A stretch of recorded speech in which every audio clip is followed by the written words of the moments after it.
So here we are, Minister for Tourism, Culture, Youth Advancement and Sports, Roja Selvamani garu, Firebrand. ఆకలితో వేటాడే పులిని చూసుంటారు, ఆవేశంతో వేటాడే పులిని చూసుంటారు, ఆధిపత్యం కోసం వేటాడే పులిని చూసుంటారు, కానీ ఆశయం కోసం పోరాడే పులిని చూసారా? చూస్తారా? ఇప్పటికీ యూత్ గానే ఫీల్ అవుతున్నాను. నేను ఎప్పుడు కూడా నాకు ఇంత వయసు అయిందని నేను ఎప్పుడు అనుకోలేదు. ఎవరు అనుకోవట్లేదు. ఇప్పుడే లంబసింగిలో హిల్ వ్యూ రిసార్ట్స్ కూడా మా టూరిజం ఓపెన్ చేయడం జరిగింది. డాన్స్ చేశారు. జగన్మోహన్ రెడ్డి గారి పుట్టినరోజు వచ్చింది. ఆయనలో నచ్చిన 2-3 అడ్మైర్ చేసే గుణాలు. అందరు ముఖ్యమంత్రి కొడుకులు చూస్తే తండ్రి అధికారానికి వారసులుగా ఉండాలి అని ఆలోచిస్తారు. కానీ జగన్మోహన్ రెడ్డి గారు రాజశేఖర రెడ్డి ఆశయాలకి వారసుడిగా ఉంటూ ముందుకు వెళ్ళటం అనేది. మీకు మీ నియోజకవర్గ సీనియర్ నాయకులకి మధ్య పచ్చగడ్డి వేస్తే భగ్గుమంటుందనే అంత ఒక, లేదా వేరే ఏదైనా లాభాపేక్షతో నాతో గొడవ పడి వాళ్ళు దూరం అయితే అది వాళ్ళ కర్మ. మీరు ఎప్పుడు వస్తుందని అనుకుంటున్నారు వైజాగ్ పరిపాలన? రాజధాని నువ్వు ఇక్కడ కావాలనుకుంటే అమరావతిలో ధర్నా చేయాలి.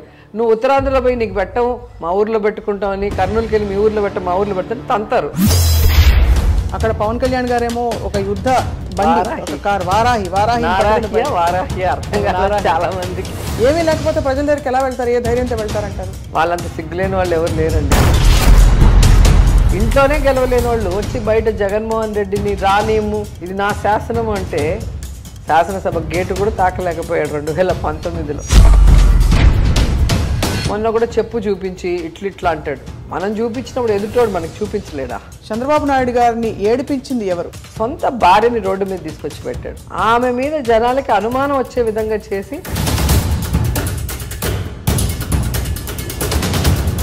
అది ఎవరైనా నమ్ముతారా? అక్కడ జరిగినప్పుడు ఏం చేస్తున్నావు అని అడుగుతారు. రోజా గారు సూటిగా మిమ్మల్ని నానా మాట్లాడినప్పుడు మిమ్మల్ని ఐరన్ లెగ్ అన్నారు. మీరు చెప్పండి, ఎవరు ఐరన్ లెగ్ ప్రస్తుతం పాలిటిక్స్? నన్ను పాలిటిక్స్ లో తీసుకొచ్చిన శివప్రసాద్ గారు. మరి నేను ఎలా ఐరన్ లెగ్ అవుతాను? మొన్న ఇటీవల మీరు ఏదో నామకరణం చేసినట్టున్నారు లోకేష్ గారికి. పిల్ల పిత్రేగా అంటే ఏంటి? అంటే మా ఊరు సైడు అలా నా కొడక అంటారు మా సైడ్. మిమ్మల్ని పిలవలేదు అన్స్టాపబుల్కి? ఇంకా నరేంద్ర మోదీ గారు, మోడీజీ 1 సెల్ఫీ ప్లీజ్ అన్న అనగానే ఓకే అన్నారు. ఇలా తిరిగాను, జగన్ సార్ ఇలాగే చూస్తున్నాను నన్ను, రండి సార్ అని చెప్పి సార్ పిలిచి వాళ్ళిద్దరిని కలిపి ఒకే ఫ్రేమ్లో తీసుకున్నా. చంద్రబాబు గారు మంచి చీటర్. సో ఇప్పుడు నెక్స్ట్ హ్యాట్రిక్ అంటారు అయితే? తగ్గేదేలే.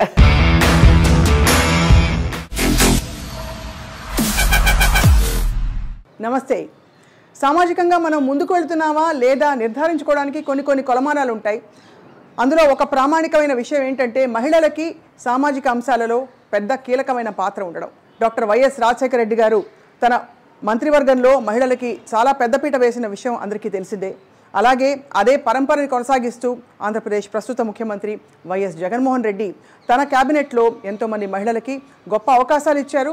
అండ్ ఇదే సందర్భాన్ని పురస్కరించుకుని మనం మాట్లాడబోతున్నాం చాలా కీలకమైన పోర్ట్ఫోలియో బాధ్యతల్ని నిర్వర్తిస్తున్న శ్రీమతి రోజా సెల్వమణి గారితో, minister for tourism, culture, youth advancement and sports. ప్రత్యేకంగా తన ప్రణాళికలు ఏమిటి, అలాగే జగనన్న 50వ పుట్టినరోజు సందర్భంగా జగనన్నకి వారి విషెస్ అండ్ తర్వాతి అంశాలు కూడా మాట్లాడబోతున్నాం. ప్రస్తుతం మనం రోజా గారి ఇంటి ముందున్నాం. టూరిజం అండ్ కల్చర్ అంటూగానే చాలా అందమైన డెకరేషన్తో ఈ ఇల్లు స్వాగతం పలుకుతోని మనం ఇంట్లోకి వెళ్ళి మంత్రి గారిని పలకరించబోతున్నాం. అనేక విషయాలపై ఇవాళ చాలా ప్రత్యేకమైన ఎపిసోడ్ తప్పకుండా చూడాలి మీరు.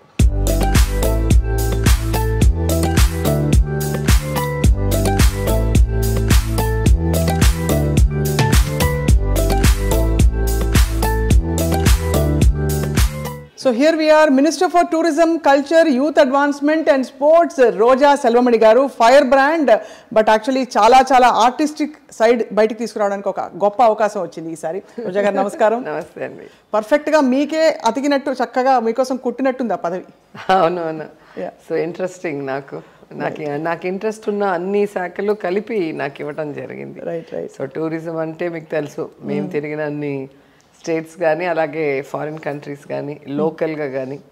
సో ఏది వదిలిపెట్టలేదు, గుళ్ళు కానీ లొకేషన్స్ కానీ ఫోర్ట్స్ కానీ. అలాగే స్పోర్ట్స్ అంటే నాకు చాలా ఇష్టం, వచ్చినా రాకపోయినా ఆడేస్తూ ఉంటాను.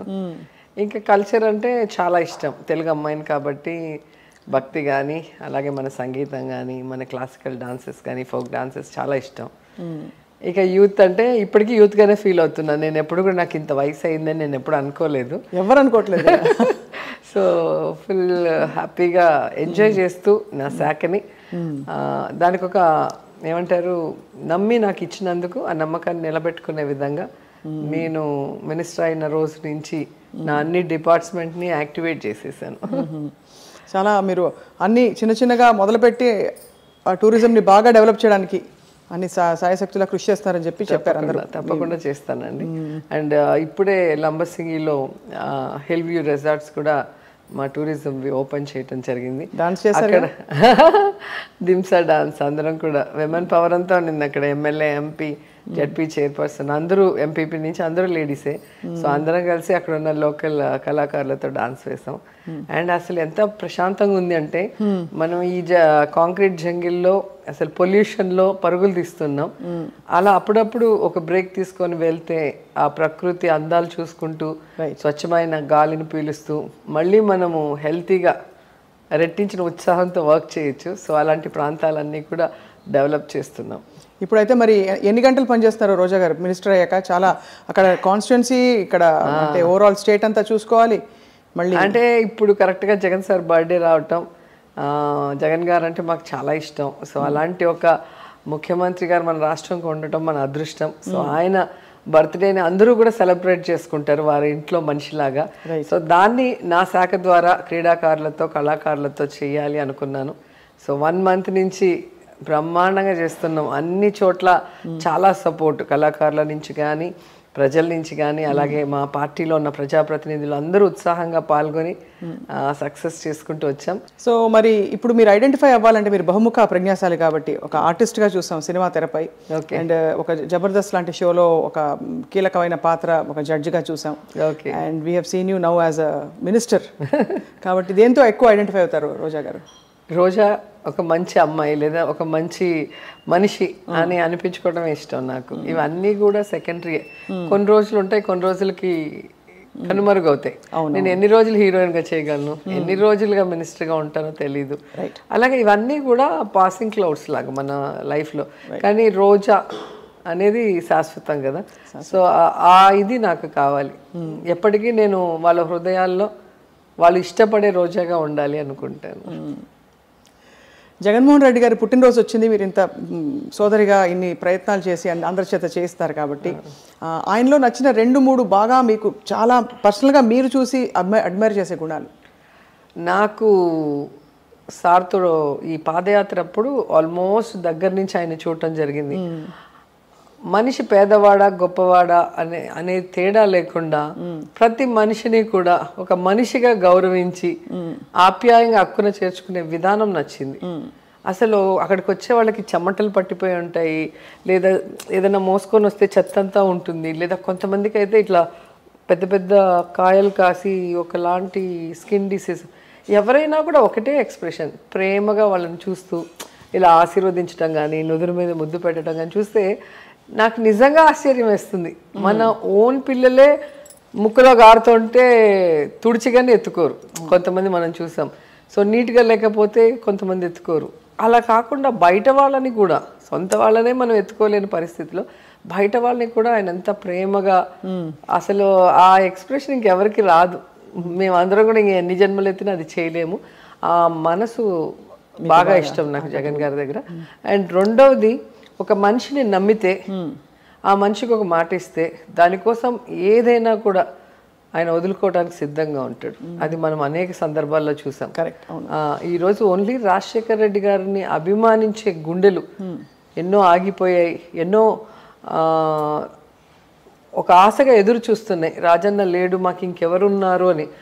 వాళ్ళందరి కోసం తన లగ్జూరియస్ లైఫ్ హ్యాపీగా ఎంజాయ్ చేయాల్సిన వయసులో ఫ్యామిలీతో పిల్లలతో అన్నీ వదులుకొని ఒక్క నాన్న, ఆ నాన్నని ప్రజలు జీవితాంతం గుర్తుపెట్టుకోవాలి, నాన్న యొక్క ఆశయాల్ని ముందుకు నడిపించాలి అని చెప్పి ఆయన ఒక ప్రతిజ్ఞ చేశారు పావురాల గుట్టలో. దానికోసం ఎన్ని కష్టాలు, ఎన్ని అవమానాలు, ఎన్ని తప్పుడు కేసులు, ఎన్ని దాడులు ఆయన మీద చంపాలని మనమే చూస్తున్నాం. ఇన్ని జరిగితే ఇంకో మనిషి అయితే పాలిటిక్స్లో ఉంటాడా? మనకి ఎందుకు ఈ కర్మ, హ్యాపీగా వెళ్ళి ఎంజాయ్ చేయకుండా కావాల్సినంత డబ్బు ఉందని వెళ్ళిపోతారు. అలా కాకుండా అందరు ముఖ్యమంత్రి కొడుకులు చూస్తే తండ్రి ఆస్తికి, తండ్రి అధికారానికి వారసులుగా ఉండాలి అని ఆలోచిస్తారు. కానీ జగన్మోహన్ రెడ్డి గారు రాజశేఖర రెడ్డి ఆశయాలకి వారసుడిగా ఉంటూ ముందుకు వెళ్ళటం అనేది నేను ఎప్పటికీ మర్చిపోలేను. ఇది ఒక యూత్ భవిష్యత్ తరాలు, అలాగే ఇప్పుడున్న పాలిటిక్స్లో ఎవరైతే ఉన్నారో కొత్తగా వస్తున్నారో వాళ్ళందరూ కూడా కేస్ స్టడీ లాగా జగనన్న లైఫ్ని తీసుకోవాలి తప్పకుండా, పట్టుదల. ఎందుకంటే ఈ కాలంలో ఇంత అవేర్నెస్ ఉన్నప్పుడు, ఇన్ని పొలిటికల్ పార్టీస్ ఉన్నప్పుడు 151 సీట్లు ఆయన కొట్టాడు అంటే ఆయన కష్టం, ప్రజలకి ఆయన మీద నమ్మకాన్ని కలిగించుకునే దాంట్లో సక్సెస్ అయ్యారు. అండ్ ఈరోజు అధికారంలోకి వచ్చాక అందరిలాగా ఏదో అధికారం కోసం అబద్ధాలు చెప్పి ఆ తర్వాత తప్పించుకోకుండా ఏం మాట ఇచ్చాడో ఆ మాట మీద నిలబడుతూ, స్టేట్ అప్పుల్లో ఉన్నా, విడిపోయి కష్టాల్లో ఉన్నా, అవన్నీ నా కష్టాలు, నేను భరించాలి, వాటితో ప్రజలకు సంబంధం లేదు, మనం ప్రజలకు ఏమైతే ఇచ్చామో ఆ వాగ్దానం నెరవేర్చాలని ఈరోజు ప్రతి సంక్షేమ పథకాన్ని టైం టు టైం ఇవ్వటం అనేది ఏ స్టేట్లో కూడా మనం చూడం. సో ఆ కమిట్మెంట్ నాకు బాగా ఇష్టం, ప్రజల కోసం ఆయన చేయటం. అంటే పాలిటిక్స్ అంటే పదవులు, డబ్బులు, అధికారం అనేది కాకుండా అది ఒక బాధ్యత, అది ఒక సర్వీస్ చేసే ఒక ఏమంటారు ఒక వెపన్ లాగా, దాన్ని కష్టంగా ఇంకా కష్టపడి ఆయన వాళ్ళకి మంచి చేయాలన్న ప్రయత్నం చేయటం చూస్తుంటే ఆశ్చర్యం వేస్తుంది. ఇలా కూడా పాలిటిక్స్ లో చేయొచ్చా అనిపించింది. ఆ కమిట్మెంట్ బాగా ఇష్టం నాకు. పొలిటికల్ లైఫ్, ఇప్పుడు మీరు కూడా మినిస్టర్ అయ్యారు, చాలా మందికి అనిపిస్తూ ఉండొచ్చు ఓ హాయిగా ఉన్నారు రోజా గారని, కానీ మీ రొటీన్ చూస్తే దిమ్మ తిరిగిపోతుంది. హాయిగా ఉండాలంటే ఉండొచ్చు, అలా ఉండే వాళ్ళు కూడా ఉంటారు, కానీ హాయిగా ఉండటం కాదు. మనం హాయిగా ఉండటానికి పాలిటిక్స్ లో రాలేదు, మనం సర్వీస్ చేయాలి, మన వల్ల 10 మందికి ఉపయోగపడాలి, మన వల్ల 10 మంది జీవితాలు బాగుపడాలి అన్న ఆలోచన జగన్ సార్ దగ్గర నుంచి మేము ఇన్స్పిరేషన్ గా తీసుకున్నాం. అందుకే మా వల్ల అయినంత వర్క్ చేస్తూ ముందుకు వెళ్తున్నాం. అండ్ ఫైనల్ గా నాకు జగన్ సార్ దగ్గర నచ్చేది విమెన్ ని గౌరవించడం చాలా ఇష్టం. ఒక విమెన్ ని పాలిటిక్స్ లో ఒక ఓటర్ గా వాడుకుంటారు తప్ప ఏ రోజు కూడా ఆమెకి సమానమైన స్థానం ఇవ్వాలని అనుకోరు. మీటింగ్స్ లో మాత్రం చెప్తారు మహిళా దినోత్సవం వస్తే చాలా ఆకాశంలో సగం, భూమిలో సగం, మన దేవతలు నలయారుతున్నారు, అది ఇద్దని మాట్లాడతారు తప్ప ఆ తర్వాత చూస్తే ఏముండదు. వాళ్ళకి నచ్చిన వాళ్ళకి ఒకరిద్దరికి ఇవ్వటమో, లేదా తండ్రులో తాతలో మొగుడో పాలిటిక్స్ లో ఉండి వాళ్ళు పైకి వెళ్తే వాళ్ళకి కంటిన్యూషన్ గా పెట్టారు. కానీ జగన్ గారు మాత్రం అన్ని ఎస్సీ, ఎస్టీ, బీసీ, మైనారిటీ అన్ని కులాలకి సమానంగా మహిళలకి రాజకీయ అధికారాన్ని ఇస్తున్నారు. అలాగే అన్నిట్లో 50% అవకాశాలు, అది వాలంటరీ వ్యవస్థలో కానీ, లేదా వర్క్స్ ఏవైతే డెవలప్మెంట్ వర్క్స్ ఉన్నాయి దాంట్లో కానీ, ఉద్యోగాల్లో కానీ అన్నిట్లో కూడా ఆయన 50% ఇవ్వటం అనేది ఎవరు మర్చిపోలేరు. అండ్ ఈరోజు ఆయన తీసుకొచ్చిన సంక్షేమ పథకాలలో మెజారిటీ నాకు తెలిసి 75-80% పైగానే అన్ని మహిళల పేరు మీదే ఉంటాయి. హౌస్ పట్టా హౌస్ తీసుకోండి, వైఎస్ఆర్ ఆసరా తీసుకోండి, వైఎస్ఆర్ చేయూత తీసుకోండి, అమ్మఒడి తీసుకోండి, ఏది తీసుకున్నా కూడా విమెన్ ని నమ్మి ఇస్తాడు. ఎందుకంటే ఒక విమెన్ బాగుంటే ఆ ఇల్లు బాగుంటుంది, ఆ రాష్ట్రం బాగుంటుంది, ఆ దేశం బాగుంటుంది అని నమ్మిన వ్యక్తి. నిజంగా ఆడపిల్లల చదువు కోసం, ఎందుకంటే పేదవాళ్ళు ఎప్పుడు కూడా చదువు ఎవరికి చెప్పించాలి అన్న ఒక క్వశ్చన్ వచ్చినప్పుడు అమ్మాయిలకి ఇస్తారు, అమ్మాయిలకి ఇవ్వరు. సో ఆ పరిస్థితి రాకుండా తల్లికి ఫైనాన్షియల్ సపోర్ట్ ఇచ్చి పిల్లలు డ్రాప్ అవుట్ అవ్వకుండా ఈరోజు ఆడపిల్లలు వాళ్ళ కాళ్ళ మీద వాళ్ళు నిలబడే విధంగా అమ్మఒడి, విద్యా దీవెన, వసతి దీవెన, ఫీజు రియంబర్స్మెంట్, అసలు మళ్ళీ వాళ్ళకి పౌష్టికమైన ఆహారం, ఇవన్నీ కూడా ఇచ్చి రియల్గా ఒక ఆడపడుచుకి ఒక అన్నలాగా, తమ్ముళ్ళలాగా, పిల్లలకి మేనమామలాగా ఆయన చేస్తున్న తీరు ఒక మహిళగా నేను మనస్ఫూర్తిగా అభినందిస్తున్నాను. ఈ పార్టీలో మహిళ మినిస్టర్ గా ఉండటం గర్వంగా ఫీల్ అవుతుంది. చాలా గొప్ప విషయం మీరు అన్నట్టే. ఎందుకంటే చాలా ఎంత పటిష్టంగా ఉండే పార్టీలోనైనా ప్రతి చోట ఒకే ప్లేస్ లో పవర్ స్ట్రగుల్స్ ఉంటాయి. అటువంటి మీ జిల్లాలో కూడా, మీ నియోజకవర్గంలో కూడా కొంత వర్గ పౌరున్న మాట అందరికీ తెలుసు. అది ఇంట్లోనే ఉంటుంది కదా, ఆస్తులు ఉంటే 2-3 పిల్లలు ఉంటే అంతవరకు బాగానే ఉంటారు. పెళ్లిళ్ళు అవ్వగానే ఆస్తి పంపకాలు వచ్చే కొందికి ఆ చిన్న ఇది ఉంటుంది, నేను పెద్దోడిని, నేను చిన్నోడిని, లేదా నేను కష్టపడ్డా నాకు ఎక్కువ. అది హెల్తీ కాంపిటీషన్గా ఉన్నంత వరకు ఏం ప్రాబ్లం ఉండదు. సో దాన్ని డీల్ చేయగలిగే శక్తి సామర్థ్యం జగన్ గారికి ఉన్నాయి. రోజా గారికి ఉంది, రోజా గారికి కూడా ఉందని చెప్పచ్చా? నాకు ఇన్స్పిరేషన్ జగన్ గారు. అంతే, ఫస్ట్ నుంచి నాకు ఇన్స్పిరేషన్ జయలలిత గారు ఉండేవారు. తర్వాత అంటే నేను ఆవిడని దూరంగా చూసి ఇన్స్పైర్ అయ్యాను. ఒక లేడీగా సేమ్ ఫీల్డ్ నుంచి, సినిమా ఫీల్డ్ నుంచి రావటం, అవును, పార్టీలో ఆవిడని ఎంత హ్యూమిలేట్ చేసి ఎంత స్ట్రగుల్ పడిందో అవన్నీ చూశాను. కాబట్టి నాకు విమెన్ అంటే అలా ఉండాలి, టైగర్ లాగా అనిపించేది జయలలిత గారిని చూశాను. జగన్ గారిని దగ్గర నుంచి పాదయాత్రలో మా నియోజకవర్గంలో 2-3 టైమ్స్ వచ్చారు సార్. సో ఆయనతో నడిచేటప్పుడు ప్రతి క్షణం కూడా, అంటే కొంతమంది ఫొటోస్కి యాక్ట్ చేస్తారు, చంద్రబాబు నాయుడు గారు లాంటి వాళ్ళు, లేకపోతే టచ్ కూడా చేయలేరు, కేక్ పెడతా ఉంటే ఇట్లా అంటారు, చూస్తే మీరు కరెక్ట్గా గమనిస్తే తెలుస్తుంది. సో ఓన్లీ ఫోటో వరకు యాక్ట్ చేసి వెళ్ళిపోతారు వాళ్ళు. కానీ జగన్ గారు 24 అవర్స్ ప్రజల్లో ఉన్నారు. 24 అవర్స్ ఉంటే ఏ మనిషి అయినా బయటపడిపోతారు వాళ్ళలో తప్పులు ఉంటే, ఒకవేళ వాళ్ళు యాక్ట్ చేస్తుంటే. ఆయన రియల్గా మనస్ఫూర్తిగా ప్రజల్ని అభిమానిస్తున్నాడు, ప్రేమిస్తున్నాడు. కాబట్టి ఆయన 24 అవర్స్ జనాల్లో ఉన్నా కూడా జనాలు అభిమానిస్తున్నారు, ఎక్కడ కూడా ఆయన గురించి బ్యాడ్గా మాట్లాడకుండా. అంటే ఆయన ఎంత బాగా వాళ్ళని అర్థం చేసుకుంటున్నాడు, వాళ్ళ సమస్యల్ని ఓపిక్గా వింటున్నాడు, వాటికి భరోసా ఇస్తూ ఎలా ముందుకు వెళ్ళాడు అనేది గమనించాను. అండ్ కాళ్ళు బొబ్బలు ఎక్కేసి అసలు మాకైతే ఒక 5 days నగిరి నుంచి తిరుమలకి పాదయాత్ర చేశాను. ఒకసారి నాకు బొబ్బలు వచ్చేసి వారం 10 రోజులు పడుకునేసాం, కాలు తీసి కాలు పెట్టలేక. కానీ ఆయన ఎక్కడ ఆపకుండా 3600 కిలోమీటర్ల పైగా ఆయన నడవటం అనేది చూస్తుంటే నిజంగా ఆయన డెడికేషన్కి హ్యాండ్స్ ఆఫ్ చెప్పేసి జగన్ అని అంటారు. సో రోజా గారు మొత్తం మీద పొలిటికల్ లైఫ్ ఇప్పుడు మీరు సెటిల్ అయిందని అనుకోవచ్చా? ఎందుకంటే ఇప్పటికి కూడా హ్యాపీగా, ఎందుకంటే 2 ఏళ్ల క్రితం ఐ థింక్ మిమ్మల్ని మరొక సందర్భంలో మామూలుగా పలకరించినప్పుడు కొంతమంది విలేకరులతో కొన్ని సందర్భాల్లో మీకు మంత్రి పదవి రాలేదే అని చాలా మంది ఫీల్ అయ్యారు. అంటే నాకన్నా నా వెల్ విషర్స్కి, నన్ను అభిమానించే వాళ్ళందరూ కూడా ఫీల్ అయ్యారు. ఎందుకంటే జగన్ గారి పార్టీలో ఫస్ట్ క్యాబినెట్లో ఉంటారు అనుకున్నాము. అంటే ఒకే క్యాస్ట్ ఒకే జిల్లాలో ఇస్తారని కూడా ఎక్స్పెక్ట్ చేయలేము. అండ్ జగన్ గారికి కూడా ఈక్వేషన్స్ ఉంటాయి, చాలామంది అందరికీ కూడా వెయ్యాలి కదా, అప్పుడు 13 జిల్లాలు ఉన్నాయి. సో నాకైతే ఖచ్చితంగా నమ్మకం ఉంది సార్ ఎప్పటికీ నన్ను చేయవదలరని. అండ్ ఇంకోటి, నాకు ఎప్పుడు కూడా మంత్రి పదవి మీద ఆశ కూడా లేదు. ఎందుకంటే నాకు ఇండివిజువల్గా ఒక పేరు నేను తెచ్చుకోగలిగాను. అండ్ ఎమ్మెల్యేగా అపోజిషన్లో కూడా నేను సస్టైన్ అయ్యి ఒక మంచి పేరు తెచ్చుకోగలిగాను అసెంబ్లీ లోపల బయట. సో ఖచ్చితంగా ఈరోజు ఆ పదవి ఇచ్చినా లేకపోయినా జగనన్న సీఎం అయితే మేము అందరం సీఎం అయినట్టే. సో మాకు ఆ పవర్ అనేది స్టేట్ వైడే కాదు, ఈ దేశంలో ఎక్కడికి వెళ్ళినా ఉంటుంది. ఇప్పుడు నేను చాలా చోట్లకి కూడా, మొన్న లక్నో వెళ్ళాము, అలాగే అయోధ్య వెళ్ళాను, కాశీకి వెళ్ళాను. ఎక్కడికి పోయినా ఇక్కడ ఎంత ఉందో దీనికి డబుల్గా ప్రోటోకాల్ వాళ్ళు ఆహ్వానించి మాకు ఇస్తున్నారు అంటే అది జగన్ గారి ఆశీర్వాదమే. సో ఖచ్చితంగా పదవి అనేది సెకండరీ. 10 మంది గుచ్చుతూ ఉంటే అది ఒక బాధ, ఏంటి మీకు ఇలేదే, మీరు ఫస్ట్ నుంచి ఉన్నారు ఇట్లా అంటుంటే ఏంట్రా బాబు వీళ్ళు ఇట్లా అడుగుతున్నారు, వీళ్ళ కోసమైనా అన్నిస్తే పని అయిపోతుంది, లేకపోతే వీళ్ళతో పడలేకపోతున్నా అనుకున్నాను. అంతేగాని ఆ పదవి వల్ల కొత్తగా నాకు ఏదో వచ్చేస్తుంది, అది లేకపోతే ఏదో పోతుంది అనేది లేదు. ఇస్తే ఇంకా నాకు యాడెడ్ గౌరవం అంతే, ఒక ప్రోటోకాల్తో నేను ఇంకా బాగా చేసేదానికి అవకాశం. మీకు మీ నియోజకవర్గ సీనియర్ నాయకులకి మధ్య పచ్చగడ్డి వేస్తే భగ్గుమంటుందనే అంత ఒక పడనితనం, వర్గపోరుందంటారు, వాస్తవమా రోజా గారు? మిమ్మల్ని చూస్తే నేను యాక్చువల్గా ఎవరితో గొడవ పెట్టుకోను. నా వరకు నేను గొడవ పెట్టుకోవడం నాకు అసలు ఇష్టం ఉండదు, అది టైం వేస్ట్గా అనుకుంటాను. నేను నా వల్ల అయిన సహాయం చేస్తాను. ఎవరికైనా నేను నచ్చనంటే వాళ్ళ నుంచి దూరంగా ఉంటాను. వాళ్ళకి నచ్చినప్పుడు వాళ్ళని ఎందుకు ఇరిటేట్ చేయటం, మన పని ఏదో మనం చేసుకుందాం సైడ్కి వెళ్తాం. సో కాన్స్టిట్యున్సీలో అది ఎందుకు వచ్చిందో నాకు ఇప్పటికీ అర్థం కాదు.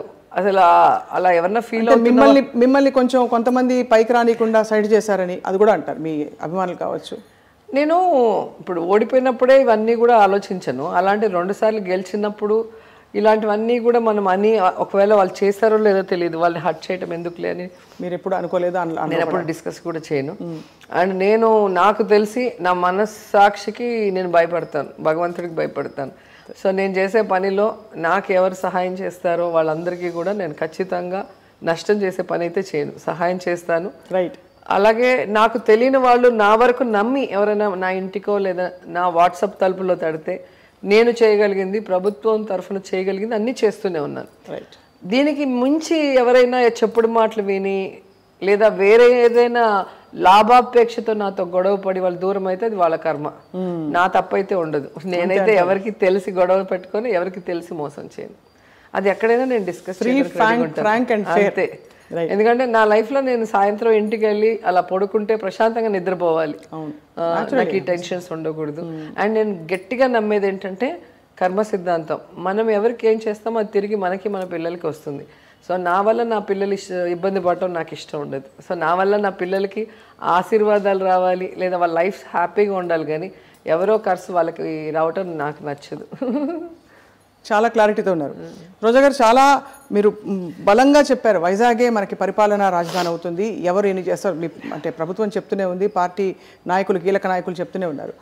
మీరు ఎప్పుడు వస్తుందని అనుకుంటున్నారు వైజాగ్ పరిపాలన? యాక్చువల్గా ఇప్పుడు కాదండి, అసలు రాజధాని కట్టాలనుకున్నప్పుడే పర్ఫెక్ట్ ప్లేస్ వైజాగ్, అది అందరికీ తెలిసింది. చంద్రబాబు నాయుడు కుట్రతో కుతంత్రంతో తన వాళ్ళ మధ్య తన సామ్రాజ్యాన్ని అంటే అవినీతి సామ్రాజ్యాన్ని నిర్మించుకొని జీవితాంతం ఉండి ఎవరిని రానికుండా చేయాలన్న ఒక దురాలోచన చేసి ఈరోజు 3 పంటలు పండే భూముల్ని సర్వనాశనం చేసి కనీసం 5 ఏళ్ళు ముఖ్యమంత్రిగా ఉన్నప్పుడు మినిమం పర్మనెంట్గా అంటే ఒకటి బిల్డింగ్ కట్టకుండా ఈరోజు అక్కడ ఏదో తను కట్టేసినట్టు దాన్ని వదిలేసి ఎవరో ఎక్కడో పోతున్నట్టు మీడియాలో మొత్తం ఏ విధంగా ప్రాపగండ చేశాడో మనం చూసాం. కొంత ప్రజలు నమ్మినారు, ఆ తర్వాత వాళ్ళకే అర్థమైంది ఇదంతా కూడా గ్రాఫిక్స్ తప్ప అక్కడ ఏమీ లేదని. ఎవరు వెళ్ళినా అక్కడ కనిపిస్తుంది ఎనుములు ఆవులు గడ్డిలు వేసుకుంటూ అసలు మొత్తము గుంతలు తవ్వేసి ఎక్కడో మధ్యలో ఒక టెంపరీ అసెంబ్లీ, అక్కడెక్కడో సెక్రటరేట్లో ఒక 4 బిల్డింగ్లు తప్ప అక్కడ ఏమీ లేదు. దాన్ని ఏదో పెద్ద మహానగరం కట్టేసి వదిలేసిపోయినట్టు చేస్తున్నాడు. నిజంగా అతనికి ఈ ప్రాంతం పట్ల గౌరవం నింటే విజయవాడ గుంటూరు మధ్యలో ఎంత ప్లేస్ ఉంది, మన నాగార్జున యూనివర్సిటీ దగ్గర అంతా కూడా ప్రభుత్వ స్థలమే ఉంది. మంచిగా అక్కడ అసెంబ్లీనో ఇటు పెట్టుంటే ఈ 2 సిటీలు కలిసి అంటే విజయవాడ గుంటూరు కలిసి అసలు హైదరాబాద్ కన్నా బ్రహ్మాండంగా మనం డెవలప్ చేసుకునే అవకాశం ఉంటుంది. కేవలం రియల్ ఎస్టేట్ వ్యాపారం చేసుకోవాలని ఎక్కడో ఉడతలు పట్టే చోట పోయి రైతుల పొట్టగొట్టి వాళ్ళ నోట్లో మట్టి కొట్టి ఆ భూములన్నీ దోచుకొని తన బినామీలకి ఇచ్చేసి వాళ్ళు కోటీశ్వరులు అవ్వాలన్న ఆలోచన తప్ప వాళ్ళకు ఒక మంచి రాజధాని కట్టాలన్న ఆలోచన లేదు. రాజధాని అంటే పేదోడు ఉండాలి, మధ్యతరగతోడు ఉండాలి, డబ్బు ఉండేవాడు ఉండాలి. అసలు ఎస్సీ ఎస్టీలకి ఇళ్ల స్థలం ఇస్తా అంటే ఇక్కడ ఈటర్కి వీల్లేదు అంటాడు. ఇంకా ఎస్సీ ఎస్టీలు బీసీలు లేని రాజధాని ఏం రాజధాని నాకు అర్థం కావట్లేదు. కానీ మీరు చెప్పిన అంటే మీ ప్రభుత్వం చెప్తూ వచ్చిన మొదటి నుంచి కూడా ఇంటే ఈ భూమికి సంబంధించిన జరిగిన వ్యాపారాలు ఇవన్నీ కూడా వాటికి సంబంధించి ఏమన్నా మీరు నిరూపించగలిగారా?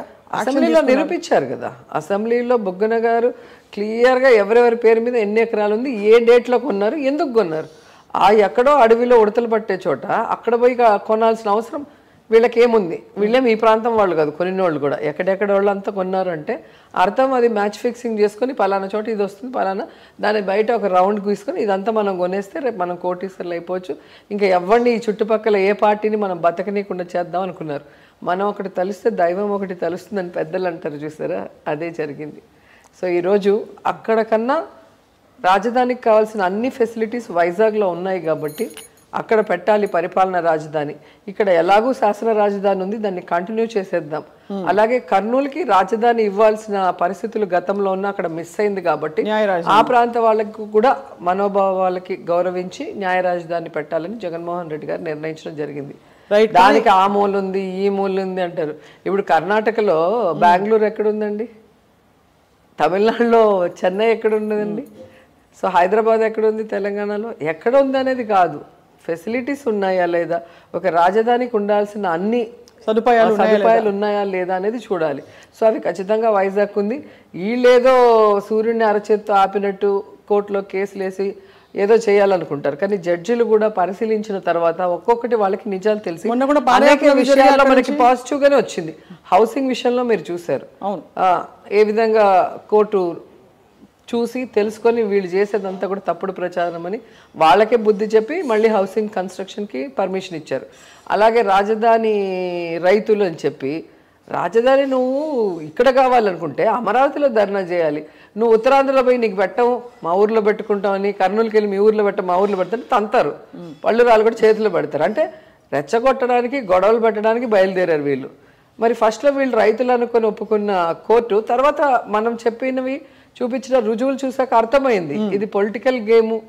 వీళ్ళందరూ కూడా వాళ్ళ బినామీలు లేదంటే పెయిడ్ ఆర్టిస్టులు తప్ప రియల్ రైతులు లేరని తెలుసుకొని వాళ్ళు క్లియర్గా ఇచ్చారు. రైతు అనేవాడు ఆ రైతుకు సంబంధించిన ఐడి కార్డు వేసుకొని చేయాలంటే ఎక్కడ పోయింది ఆ పాదయాత్ర? గాల్లో కలిసిపోయింది. అంటే ఎక్కడ రైతులు చేయలేదు, వీళ్ళు చేస్తున్నారు. సో కోర్టుకు కూడా ఇప్పుడు నిజాలు అర్థమవుతున్నాయి ఒక్కొక్క విషయంలో వాళ్ళకి బాగా అర్థం. మీ ప్రభుత్వం అన్ని సవ్యంగా చేస్తోంది, జగన్మోహన్ రెడ్డి గారు బాగా చేస్తున్నారు అన్ని కూడా అని సంక్షేమ పథకాలు పదే పదే మీరు చెప్తున్నారు. కానీ ప్రతిపక్షం మాత్రం దుమ్మెత్తిపోస్తుంది. అక్కడ పవన్ కళ్యాణ్ గారేమో ఒక యుద్ధ విమానం లాంటిది, విమానం కాదు అది బండి, కార్, వారాహి అర్థం చాలా మందికి బయలుదేరుతున్నారు ఆయన స్పెషల్గా. అంటే ఆ యుద్ధ స్ఫూర్తితో బయలుదేరుతున్నారు. ఏమీ లేకపోతే ప్రజల దగ్గరికి ఎలా వెళ్తారు? ఏ ధైర్యంతో వెళ్తారంటారు? వాళ్ళంత సిగ్గులేని వాళ్ళు ఎవరు లేరండి. ప్రజలు ఎన్నిసార్లు చిత్కరించుకున్నా వాళ్ళు ఏదో ఒక కారణం పెట్టుకొని వస్తూనే ఉంటారు. ఈరోజు హైదరాబాద్లో ఉంటూ హ్యాపీగా షూటింగ్లు చేసుకుంటూ హ్యాపీగా లైఫ్ని ఎంజాయ్ చేసుకుంటూ ఎప్పుడో చంద్రబాబు నాయుడుకి ఇబ్బంది వచ్చిందంటే ఆయన ఒక ఫోన్ కొట్టి ఒక ప్యాకేజ్ ఇస్తే పరిగెత్తుకుంటూ వచ్చి ఒక స్టేట్మెంట్ ఇచ్చి ఏదో నానా యాగి చేసి పోవటం తప్ప ఆయన పార్టీ పెట్టిన రోజు నుంచి ఈ రోజుటి వరకు చాలామంది పార్టీలు పెట్టారు. ఎన్టీఆర్ పార్టీ పెట్టారు, మన జగన్ సార్ పార్టీ పెట్టారు, పిఆర్పి పార్టీ పెట్టారు, ఇప్పుడు జనసేన పెట్టారు.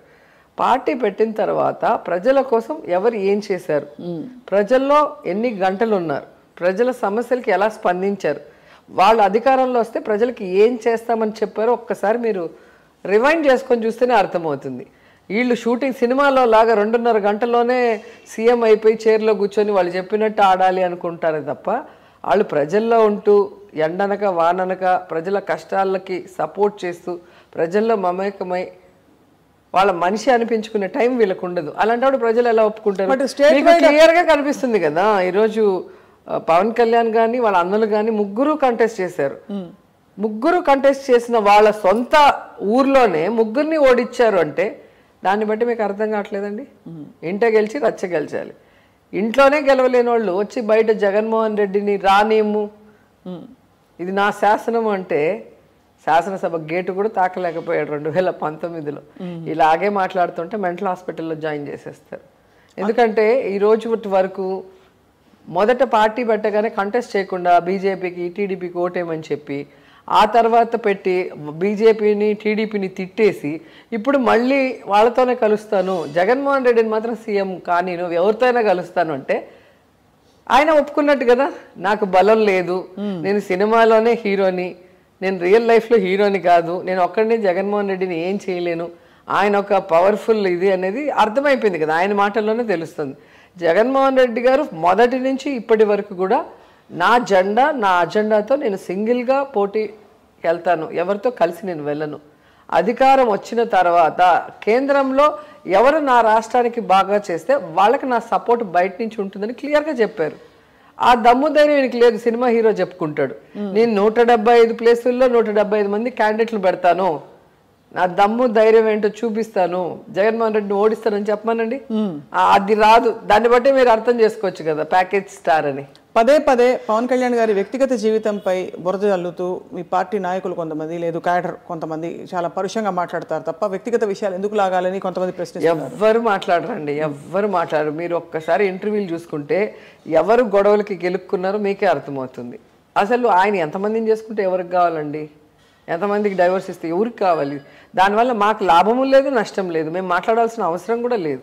నేనే చెప్తాను అసలు పొలిటికల్గా ఫైట్ చేయండి, ఎందుకు పర్సనల్ లైఫ్ గురించి ఇంట్లో వాళ్ళ గురించి అని నేనే అనేక సందర్భాల్లో తిట్టాను. అండ్ ఒకానొక సందర్భంలో పవన్ కళ్యాణ్ మదర్ని ఎవరు అంటే కూడా నేను సపోర్ట్ చేశాను. నాకు అతనితో గొడవ ఉన్నా కూడా నేను సపోర్ట్ చేశాను. అంటే పర్సనల్గా ఇంట్లో వాళ్ళని లాగకూడదు. ఎవరైనా ఇంట్లో వాళ్ళకి పాలిటిక్స్ తెలియదు, పాలిటిక్స్తో వాళ్ళకి సంబంధం లేదు, వాళ్ళని మనము హ్యూమిలేట్ చేసి వాళ్ళని డిప్రెస్ చేసే రైట్స్ మనకి లేదు కదా. అది నేను ఎప్పుడు కూడా అందరికీ చెప్తాను. ఈయన అందరినీ మాట్లాడటం, ఆడెవడో మాడికి ఉంటారు కదా, క్యాడర్కి ఎక్కడో కాలుతుంది లేదా సోషల్ మీడియా వాళ్ళకి ఏదో అవుతుంది, వాళ్ళు ఏదో ఒకటి మాట్లాడతారు. ఆ పరిస్థితి తెచ్చుకోవాల్సిన అవసరం ఏముంది? మొన్న కూడా చెప్పు చూపించి ఇట్లా అంటాడు. ఇప్పుడు ఎవడో అంటాడు, మా వాళ్ళల్లో కూడా చిన్న చిన్న వాళ్ళు ఉంటారు కదా కార్యకర్తలు, వాళ్ళ ఆవేశంతో వాళ్ళు చెప్పు చూపిస్తే నీ స్టేటస్ ఏమైపోయింది, నీ పరువు ఏమైపోయింది? మనం చూపించినప్పుడు ఎదుటోడు మనకు చూపించలేడా? మనం పనితో వాళ్ళ మనసు జయించాలి, పనితో మనం ఏంటో చూపించుకోవాలి. అప్పుడు ఎవడు కూడా మాట్లాడేదానికి లేదు. ఒకవేళ మాట్లాడినోడిని పిచ్చోళ్ళలాగా చూస్తారు. ఇప్పుడు జగన్ సారు ఇంత చేస్తుంటే ఆయన్ని పిచ్చి పిచ్చిగా మాట్లాడే చంద్రబాబు నాయుడిని, లోకేష్ని, పీకేని పిచ్చోళ్ళలాగా జనాలు చూస్తున్నారు.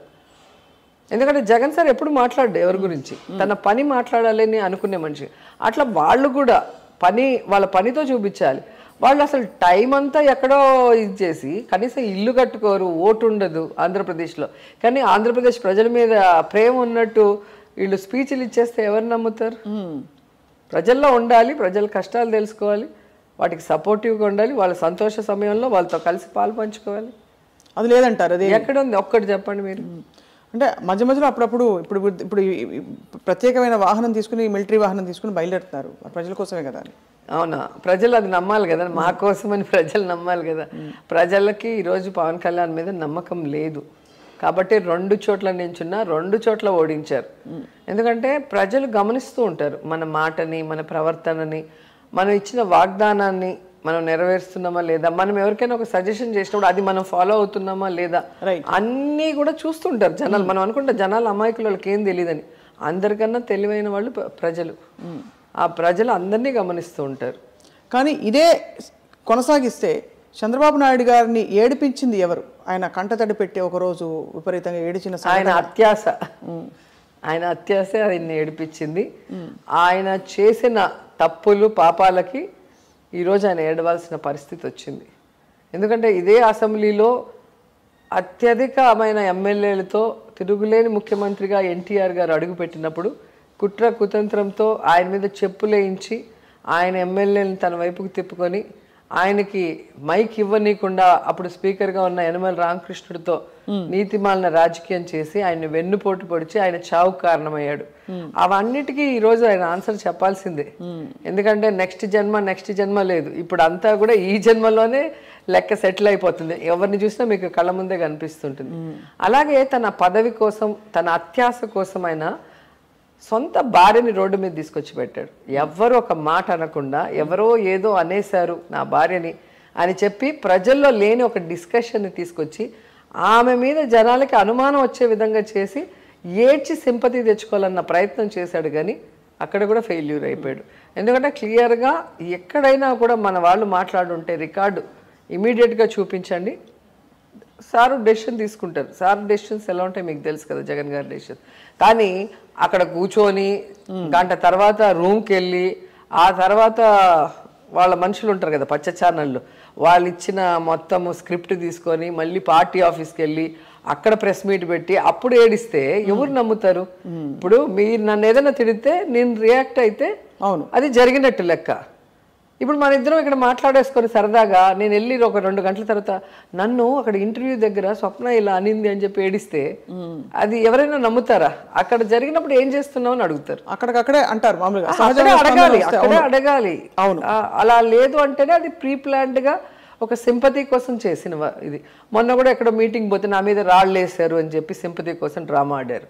మీ మీటింగ్లో మీ కార్యకర్తల మధ్య ఒకడు వచ్చి ఒక రాయి వేయాలంటే ఇట్లా వేయలేడుగా, చెయ్యి పైకెత్తే వేయాలి కదా. ఆయన వ్యాన్ మీద ఉన్నప్పుడు ఆడు చెయ్యి పైకెత్తే వేసేటప్పుడు చుట్టూ ఉండేవాళ్ళు గాడిదలు కాస్తుంటారా పార్టీ కార్యకర్తలు?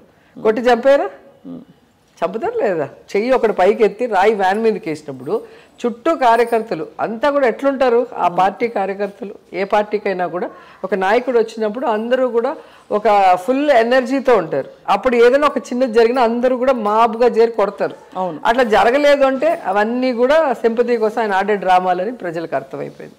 సో అలా ప్రతి చోట కూడా ఆయన ఫెయిల్యూర్ అవుతూనే ఉన్నాడు. ఆయన చెప్పే మాటలకి చేసే చేతలకి ఏది కూడా సంబంధం లేకుండా. ఇప్పుడు కర్మ సిద్ధాంతం అన్నారు, మళ్ళీ అసెంబ్లీలోకి అడుగు పెట్టనివ్వలేదు టైంలో, మీకు విపరీతమైన అవమానం జరిగింది. సో ఏమంటారు కర్మ సిద్ధాంతం? అవును, నేను ఆ రోజు కరెక్ట్ గా ఒక 1 అవర్ ముందే ఎయిర్పోర్ట్కి వెళ్ళి అర్జెంట్ పని ఉండి హైదరాబాద్కి వెళ్ళా. నేను ఇట్లా ఫ్లైట్ దిగాను, ఫోన్లు ట్రింగ్ ట్రింగ్ ట్రింగ్ అంటే ఏమంటే మేడం కర్మ సిద్ధాంతం ఫలించింది మేడం, ఏ అసెంబ్లీకి అయితే మిమ్మల్ని రానియకుండా చేశాడో ఆ అసెంబ్లీకి ఆయన ఇంకా రానని చెప్పి ఆయనే వెళ్ళిపోయేలాగా చేశారు కదా మేడం అన్నారు. నాకు అర్థం కాలేదు, నేనేం చేశాను నాకు తెలియదు అంటే లేదు ఇట్లా జరిగిందని. అంటే ఆయనకంతా ఆయనే వెళ్ళిపోయే పరిస్థితి భగవంతుడు క్రియేట్ చేశాడు. సో ఎంతమందిని రానియకుండా చేయాలన్న ప్రయత్నం అయింది. ప్రాణాలు నాతో పెట్టుకుంటే ప్రాణాలు లేకుండా పోతాయి అని మాట్లాడిన మాటలు రాజశేఖర రెడ్డి గారు చనిపోయే ముందు మనం అసెంబ్లీలో విన్నాం. ఆ తర్వాత నన్ను ఎలా మాట్లాడారు విన్నాం. జగన్ గారిని అయితే ఇంకా అసలు చెప్పనవసరం లేదులే. అంత బలమైన ఒక నాయకుడిని ఎన్నంటే ఆయన మాట్లాడితే జగన్ గారు కాబట్టి సహించారు. అదే ఇంకో నాయకుడు అయితే వీళ్ళకి తాట తీసేసి ఉంటాడు. జగన్ సార్కి ఏంటంటే మనం వచ్చింది వాళ్ళని విమర్శించడానికో వాళ్ళని పనిష్ చేయడానికో కాదు కదా. మనం వచ్చింది ప్రజల కోసం వచ్చాం. మన టైం వేస్ట్ చేయొద్దండి, మన ఫోకస్ ఇటు పెట్టండి అని చెప్తారు. దానివల్ల మేము కూడా చేతులు కట్టేసుకొని కూర్చోవాల్సి వస్తుంది. లేకపోతే ఏం చేస్తారేంటంటే చేసేది చేస్తాం. వాళ్ళు మాట్లాడితే మేము కూడా మాట్లాడతాం. వాళ్ళు దాడి చేస్తే మన వాళ్ళు దాడి చేస్తారు. ఇప్పుడు మేము అందరినీ కూల్ చేసే పనిలో ఉంటాం కదా. వద్దు వద్దు ఇది మన పార్టీ సిద్ధాంతం కాదు. పైన నాయకుడు ఎలా ఉంటాడో కార్యకర్త అలాగే ఉంటారు. బిహేవియర్ కానీ వాళ్ళ మాట తీరు కానీ వాళ్ళు చేసేది. సో ఆయన ఎలా ఉంటారో అలాగే అందరూ ఉండాలి. సో మరి ఇప్పుడు మీరు ఇంత ధీమాగా ఉన్నారు రోజా గారు, రాబోయే ఎలక్షన్స్లో ఎలా ఉంటాయి పొలిటికల్ ఈక్వేషన్స్ మీ దృష్టిలో? ఈసారి ఖచ్చితంగా ఫస్ట్ ఎలక్షన్ లాస్ట్ ఎలక్షన్ రకరకాల యుద్ధంలాగే ఉంటుందండి. ఎందుకంటే మొత్తం ప్రతిపక్షాలు దొంగలు దోపిడీదారులంతా ఒకటవుతారు జగన్ గారిని కొట్టాలని.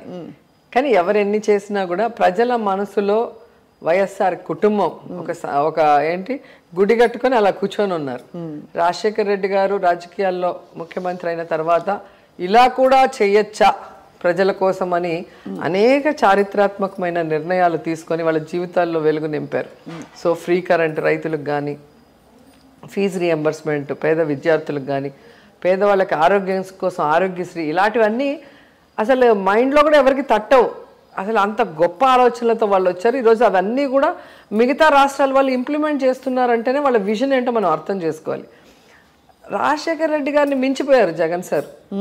ఆయన ఇంకా అసలు 32 లక్షలకి పైగా ఇళ్ల పట్టాలు ఇచ్చేసి ప్రతి ఒక్కరికి వాళ్ళ కోరిక సొంత ఇంట్లో ఉండాలన్న కళ వాళ్ళకి, ఆ కళను నెరవేరుస్తున్నారు. అలాగే పిల్లలు అందరూ కూడా చదువుకోవాలి. ఎందుకంటే చదువు ఒక్కటే దొంగలించలేరు.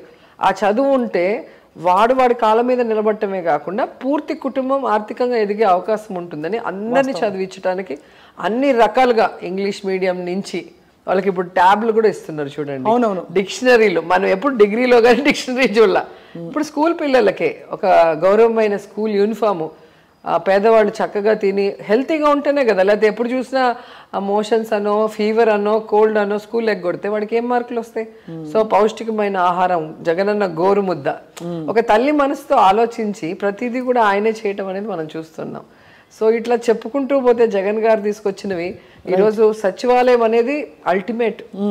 ఏదైతే గాంధీ గారు కోరుకున్నారో పరిపాలన ప్రజల దగ్గరికి రావాలి, ప్రజల దగ్గరికి వచ్చినప్పుడే వారి సమస్యలు మనకు తెలుస్తాయి, వారికి ఇమీడియట్గా మనం వాళ్ళకి సొల్యూషన్ ఇవ్వచ్చు అన్న ఆలోచన చేశారు. దాన్ని ఆచరణలో పెట్టింది ఒక్క జగన్మోహన్ రెడ్డి గారు. ఈరోజు మోడీ గారు దేశమంతా కూడా సచివాలయ వ్యవస్థ తీసుకురావాలి అంటున్నారు అంటే జగన్ గారి విజన్ ఎంత గొప్పదో మనం ఆలోచించాలి. మన కోవిడ్ సమయంలో ఈ సచివాలయ వ్యవస్థ, వాలంటరీ వ్యవస్థ వల్ల ఇమీడియట్గా ఎక్కడ ఎవరు దగ్గారు, ఎక్కడ ఎవరు తుమ్మారో పట్టేసి వాళ్ళకి టెస్టులు చేసేసి ఇమీడియట్గా వాళ్ళ కోవిడ్ సెంటర్లో పెట్టేసి వాళ్ళకి ట్రీట్మెంట్ ఇచ్చి అసలు ఎలా అంటే ఇమీడియట్. అలాగే వర్షాలు వచ్చినప్పుడు వాళ్ళకి ఇంటికి రైస్ పంపించడం కానీ, డబ్బులు పంపించడం కానీ, ఎవ్రీ హౌస్కి డబ్బులు ఇచ్చారు కదా. అన్నీ కూడా మనకి ఆ వాలంటరీ వ్యవస్థ వల్ల ఇన్ఫర్మేషన్ ఇమీడియట్గా వస్తుంది. అలాగే జగన్ గారు అనుకున్నది ఇమీడియట్గా పోయి వాళ్ళకి చేరుతుంది. సో ఈ కనెక్షన్ అనేది చాలా బాగా బలమైన అనుబంధంగా మారింది. అది చూసి ఇప్పుడు మోడీ గారు కూడా మొన్న మధ్య మాట్లాడటం మనం విన్నాం. దేశమంతా కూడా దీన్ని తీసుకొస్తే ఎక్కడ ఏ సమస్య ఉన్నా ఇమీడియట్గా మనం దాన్ని సరిచేసే అవకాశం ఉంటుంది అని చెప్పి. సో ఈరోజు వాలంటీర్స్ వాళ్ళే వెళ్తారు. 50 ఏళ్ళకి ఒకరు ఉంటారు. వాళ్ళకి పెన్షన్ వస్తుందా లేదా, వాళ్ళకి రేషన్ కార్డు ఉందా లేదా, వాళ్ళకి ఆధార్ కార్డు ఉందా, అంత ప్రేమ పొంగిపోతే మోడీ గారికి స్పెషల్ స్టేటస్ ఇవ్వచ్చు కదా. ఆయన మన స్టేట్ మీద ప్రేమ కాదు కదా, ఓవరాల్ స్టేట్లో ఏం జరుగుతుంది అన్ని చోట్ల చెయ్యాలని. కానీ స్పెషల్ స్టేటస్ అనేది ఖచ్చితంగా ఇవ్వాలి, ఇస్తారు అని ఎందుకో నాకు అనిపిస్తుంది. కనీసం ఎలక్షన్ ముందైనా అనౌన్స్ చేస్తారని సో చాలా పాజిటివ్గా హ్యాపీగా ఉన్నారు. కానీ రోజా గారు ఆనెస్ట్గా మీరు ఒక అద్భుతమైన అంటే క్వీన్ ఆఫ్ గ్లామర్గా ఏలిన ఒక ఫేజ్ ఉండేది. ఆ తర్వాత అన్ని కష్టాలు రాజకీయాల్లోకి వచ్చాయి. రకరకాల మాటలు అన్నారు, మీరు అవమానాలు పడ్డారు, మీరు మీ గురించి ఎవరిని అడిగినా కూడా ఇదే అంటారు, చాలా స్ట్రగుల్ అయ్యి అట్ ద సేమ్ టైం దులుపుకుంటూ పాజిటివ్గా ఉండి పడ్డవాడు ఎప్పుడు చెడ్డవాడు కాదంటారు. అది సో నాకు బలమైన సపోర్టు ఫస్ట్ నా ఫాదర్ ఉన్నారు, తర్వాత నా హస్బెండ్, నా బ్రదర్స్. సో వాళ్ళు ఎప్పుడూ కూడా నన్ను ఏమంటారు, నన్ను మోటివేట్ చేస్తూ ఉంటారు. సో మనకి అదే నువ్వు హీరోయిన్గా సంపాదించిందంతా పెట్టి బిజినెస్ చేసుకుంటూ హ్యాపీగా ఉంటే ఏం చేస్తుంటావు, కిట్టి పార్టీలకు అనుకుంటూ తిరుగుకుంటూ జాలీగా ఉంటావు. ఇప్పుడు చూడు కష్టపడుతున్నావు కాబట్టి కష్టం విలువ తెలుస్తుంది. సో దీంట్లో సక్సెస్ అవ్వాలి అంటే నా మొండితనం ఉంటుంది. ఎవరైనా నువ్వు ఇది చేయలేవు అంటే నేను అది చేసి చూపిస్తా. సో హీరోయిన్ కాలేవు అంటే నువ్వు అయ్యావు, పొలిటీషియన్ కాలేవు అంటే మినిస్టర్ కూడా అయ్యావు. సో నీకు ఆ కసి అనేది ఎక్కడి నుంచి వస్తుంది, ఒక కష్టంలో నుంచి వస్తుంది. సో దేవుడు ఏది చేసినా నీ మంచి కోసమే చేస్తాడు. ఆ పాజిటివ్ థింకింగ్ తోండు లైఫ్ లో నువ్వు అన్ని సక్సెస్ఫుల్ గా ముందుకు చూస్తావు అన్నారు. ఇప్పుడు అదే జరుగుతుంది నాకు. సో నేను ఇండస్ట్రీ నాకు సంబంధం లేదు. ఎందుకు ఇండస్ట్రీకి వెళ్ళాను అనుకుంటే ఇప్పుడు ఆలోచిస్తాను, ఓకే నేను పాలిటిక్స్లో సక్సెస్ అవ్వటానికి దేవుడు నన్ను అటు పంపించాడేమో. ఎందుకంటే పొలిటికల్ బ్యాక్గ్రౌండ్ లేని ఫ్యామిలీ, ఓసీ ఫ్యామిలీ, రిజర్వేషన్స్ ఉండవు కదా ఓసీకి. పొలిటికల్గా ఎవరైనా ఉంటేనే నేను రాగలను, మా ఫాదర్ మా బ్రదర్. అట్లా లేకుండా నేను ఈరోజు 2 సార్లు ఓడిపోయి మళ్ళీ సీటు తెచ్చుకొని 2 సార్లు గెలవటం అనేది మామూలు విషయం కాదు. సో దానికి నా ఇమేజ్ నాకు ప్లస్ పాయింట్ అది. దానికోసమే నేను ఇండస్ట్రీకి పంపించాడేమో దేవుడు. అంటే నా జర్నీ చూసారా ఎలా వచ్చింది, ఎలా వెళ్తుంది. సో ఏది జరిగినా మన మంచికే. దేవుడు మనం ఏదో ఒకటి అడుగుతాం కానీ మనకు రావాల్సినవి ఎన్నో ఉంటాయి, అది దేవుడికి తెలుసు. అందుకే భగవంతుని కోరుకుంటాను, నాకు ఏది మంచిదో అది చేయండి అని కోరుతాను తప్ప నాకు ఇది కావాలని కోరను. ఎందుకంటే మనం ఒకటే అడుగుతాం, మేము ఆయన 4 ఇవ్వాలనుకుంటాడేమో, మనం ఎందుకు ఒకటి అడిగి 3 వదులుకోవటం. సో నాకు ఏది మంచిదో అది మీరే ఇవ్వండి అంటే సరిపోతుంది కదా. రోజా గారు సూటిగా మిమ్మల్ని నానా మాట్లాడినప్పుడు మిమ్మల్ని ఐరన్ లెగ్ అన్నారు, మీరు చెప్పండి ఎవరు ఐరన్ లెగ్ ప్రస్తుతం పాలిటిక్స్? ఐరన్ లేడీ అంటున్నారు ఇప్పుడు. అవును, but of course golden iron lady ఎప్పుడు అంటే కాయలున్న చెట్టుకే రాళ్ళ దెబ్బలు అని పెద్దలు అంటారు కదా, అది. సో ఈ అమ్మాయి రాజశేఖర రెడ్డి గారిని కలిసింది, ఈ అమ్మాయి ఎక్కడ ఎదిగిపోతుందో అన్న భయంతో తల్లడిల్లిపోతున్న తెలుగుదేశానికి సడన్గా వైఎస్ఆర్ గారి మరణము వాళ్ళు రాజకీయంగా వాడుకోవాలి, నన్ను దెబ్బ కొట్టాలి, నన్ను ఎదగకుండా ఇంటికి పంపించాలన్న ఆలోచనతో వాళ్ళ ఆఫీస్ నుంచే మెసేజెస్ వెళ్ళాయి ఈ ఐరన్ లెగ్ అనేది. చంద్రబాబు నాయుడు ఉన్నప్పుడు ఇట్లయింది అట్లయింది. మరి చంద్రబాబు నాయుడు దగ్గర నేను 1999లో ఎలక్షన్ డైరెక్ట్గా ఫేస్ చేసినప్పుడు నేను ప్రచారం చేస్తే నన్ను పాలిటిక్స్లో తీసుకొచ్చిన శివప్రసాద్ గారు ఎమ్మెల్యే మినిస్టర్ అయ్యాడు, ఈయన సీఎం అయ్యాడు. మరి నేను ఎలా ఐరన్ లెగ్ అవుతాను? నేను ఇంటర్వ్యూలో కూడా చెప్పాను. సో వాళ్ళు ఏదో మనం పైకి ఎదగకూడదు అన్న ఆలోచనతో అలాంటి పిచ్చి వేషాలు వేస్తున్నారు. ఇంకొకరు అయితే అవి నమ్మి ఉంటారేమో కానీ జగన్ గారి కుటుంబం నాకు బాగా గుర్తు. విజయమ్మ దగ్గర ఎవరో ఆ మాట అంటుంటే అవన్నీ తప్పు, అలా అనకూడదు అని చెప్పి ఆవిడ మందలిచ్చింది. ఒక పొలిటికల్ మహిళనే మందలించి వాళ్ళు సపోర్ట్ చేశారు. నాన్నని నమ్మొచ్చారు, నాన్న లేకపోయినా మేము మీకు అండగా ఉంటాం, నాతో పాటు లైఫ్ లాంగ్ పాలిటిక్స్ కంటిన్యూ చేయండి అని చెప్పి జగన్ సార్ మాట ఇచ్చారు. సో ఆ మాటతో అలాగే అన్నతో ఉండిపోయాను. ఆయన పార్టీ పెట్టేంత వరకు వెయిట్ చేసి, కాంగ్రెస్లో కూడా నేను చేరలేదు, ఆయన కోసం వెయిట్ చేసి ఆయన పార్టీ పెట్టాక ఆయనతో పాటు అడుగులు వేస్తూ ఇప్పటి వరకు వస్తూనే ఉన్నాను. సో ఇప్పుడు నెక్స్ట్ హ్యాట్రిక్ అంటారు అయితే? ఖచ్చితంగా 100%. నా కాన్స్టిట్యున్సీలో ప్రజల్లో నేను ఎప్పుడూ ఉంటాను. వారికి ఏది కావాలన్నా వాళ్ళ కుటుంబ సభ్యురాలు, ఒక సిస్టరు మంత్రి అయితే ఎలా ఉంటుందో అలా ఎవరైనా మా ఇంటికి రావచ్చు, ఏ సమస్య మీదైనా వాళ్ళు అడగచ్చు, ఏ పార్టీ వాళ్ళైనా రావచ్చు. నా వల్ల అయినా సహాయం అందరికీ చేస్తూ ఉంటాను. చాలా మంచి బ్యూటిఫుల్ ఫేజ్లో ఉన్నారు రోజా గారు. కానీ మేము దారిలో వస్తూ మీ పాత సినిమాలు పాటలని తిరిగేసినప్పుడు అంటే అనిపించింది మిమ్మల్ని ఏదో గ్లామర్ అని పరిమితం చేశారు, మీరు చూడటానికి బాగుంటారని. బట్ మీరు యాక్టింగ్ ఓరియంటెడ్ క్యారెక్టర్స్ భలే చేశారు. అదే అంటే నేను అన్ని రకాలు చేశాను, మైథలాజికల్ చేశాను, నక్సలైట్ బ్యాక్డ్రాప్ ఇవి చేశాను, సోషల్ అవేర్నెస్ ఇవి చేశాను. సో అన్నీ చేశాను. బాలు గారికి మీ నాన్నగారు స్నేహితుడు, బాగా క్లోజ్ ఫ్రెండ్ అనే విషయం చాలా సర్ప్రైజ్ అయ్యాను నేను ఎవరో చెప్తే నాకు. మళ్ళీ చూస్తే ఇప్పుడు నేను కంటెస్ట్ చేసిన నగిరిలో పీసీఎన్ స్కూల్లో ఆయన చదువున్నారు, వాళ్ళ మేనమామ వాళ్ళ ఇంట్లో ఉండి. అది కూడా నాకు అలా కోఇన్సిడెన్స్ చూసారా, అక్కడ నాన్నకి ఫ్రెండ్, ఇక్కడ కాన్స్టిట్యూన్సీతో కూడా కనెక్షన్ ఉంది. ఒకసారి అయినా ఆయన ఒక ఫంక్షన్కి పిలవాలి అనుకున్నాను నా కాన్స్టిట్యూన్సీలో, ఏదైనా పెద్ద ప్రోగ్రాం పెట్టి. అది అంటే 5 ఏళ్ళు నేను అపోజిషన్లో ఉన్నా, ఏం చేయలేకపోయా. ఆ తర్వాత ఈ గవర్నమెంట్ రాగానే కోవిడ్, ఆ కోవిడ్లోనే ఆయన చనిపోయారు. సో ఆయనను పిలిచి ఒక సన్మానం పెద్దగా చేద్దాం అనుకున్నా, చేయలేకపోయా. సో ఖచ్చితంగా భవిష్యత్తులో ఆయనది పెద్ద స్టాచ్యూ పెట్టి ఆయన పాటలన్నీ ఒక పెద్ద ఈవెంట్ లాగా చేద్దాం అనుకుంటున్నా. చాలా గొప్ప సంకల్పం. ఐ థింక్ తెలుగు ప్రజలు, ప్రపంచవ్యాప్తంగా, అసలు భారతదేశ ప్రజలు, ఆయనకు ఒక భాష కాదు కదా, అన్ని భాషలు ఆయనవే. రైట్. అండ్ మీరు చాలా మోస్ట్ ఫోటోజెనిక్ ఫేస్ అని బాలు గారు కూడా చాలా సందర్భాల్లో అన్నారు. నన్ను చూడగానే పాటలు పాడతారు, ఏడిపిస్తారు పాటలు పాడి. ఏ పాట పాడతారు నన్ను చూసి? ఏ పాట? రోజావే చిన్ని రోజావే అని పాడతారు. రోజ్ రోజ్ రోజ్ రోజప్పు ఏదో ఒక సాంగ్ ఎదురొచ్చినప్పుడు. మేము సారథి స్టూడియోస్లో పాడుతో తీయగా బాలు సార్ వాళ్ళ సెట్టు, మాది వచ్చి మోడర్న్ మహాలక్ష్మి. సో నాకు లాస్ట్ డే, వాళ్ళకి ఫస్ట్ డే, లేదా వాళ్ళది లాస్ట్ డే నేను ఫస్ట్ డే, అట్లా ఆ డేట్స్ మ్యాచ్ అవుతాయి. ఎప్పుడో ఒకసారి ఎదురు పడుతూ ఉంటాం. లేదా నాకు షూటింగ్ అయిపోతే సెట్లోకి వెళ్ళి పలకరించేసి వెళ్తాను. చాలా బాగా చూసుకుంటారు నన్ను. మీరు స్టెప్పులు వేసేటప్పుడు కూడా ఎవరిని? ఆయనతో కూడా ఒక సినిమాలో యాక్ట్ చేశాను. సాంగ్ ఉంటుంది, శ్రీదేవి గారు చిరంజీవి గారిది ఉంది కదా, అబ్బని కమ్మని, ఆ సాంగ్ ఒకటి. తర్వాత ఎన్టీఆర్ శ్రీదేవి ఆకు చాటు ఉప్పింది తడిసి, ఒక మూవీలో అంకుల్కి నాకు డ్యూయట్ ఉంది. అసలు భలే అల్లరి చేసాం ఆ రోజైతే, అంకుల్ని ఏడిపించేసాం. ఆయన డాన్స్ అంటే అంత హెవీగా చేయలేరు కదా. ఇంకా వర్షం వచ్చి ఆ వర్షంలో ఆకు చాటు పిందే తడిసే, ఆయనకి ఫీవర్ వచ్చేసింది పాపం. ఎక్కువ టేక్లు అవుతాయి కదా, వాటర్ వేస్తూనే ఉన్నారు.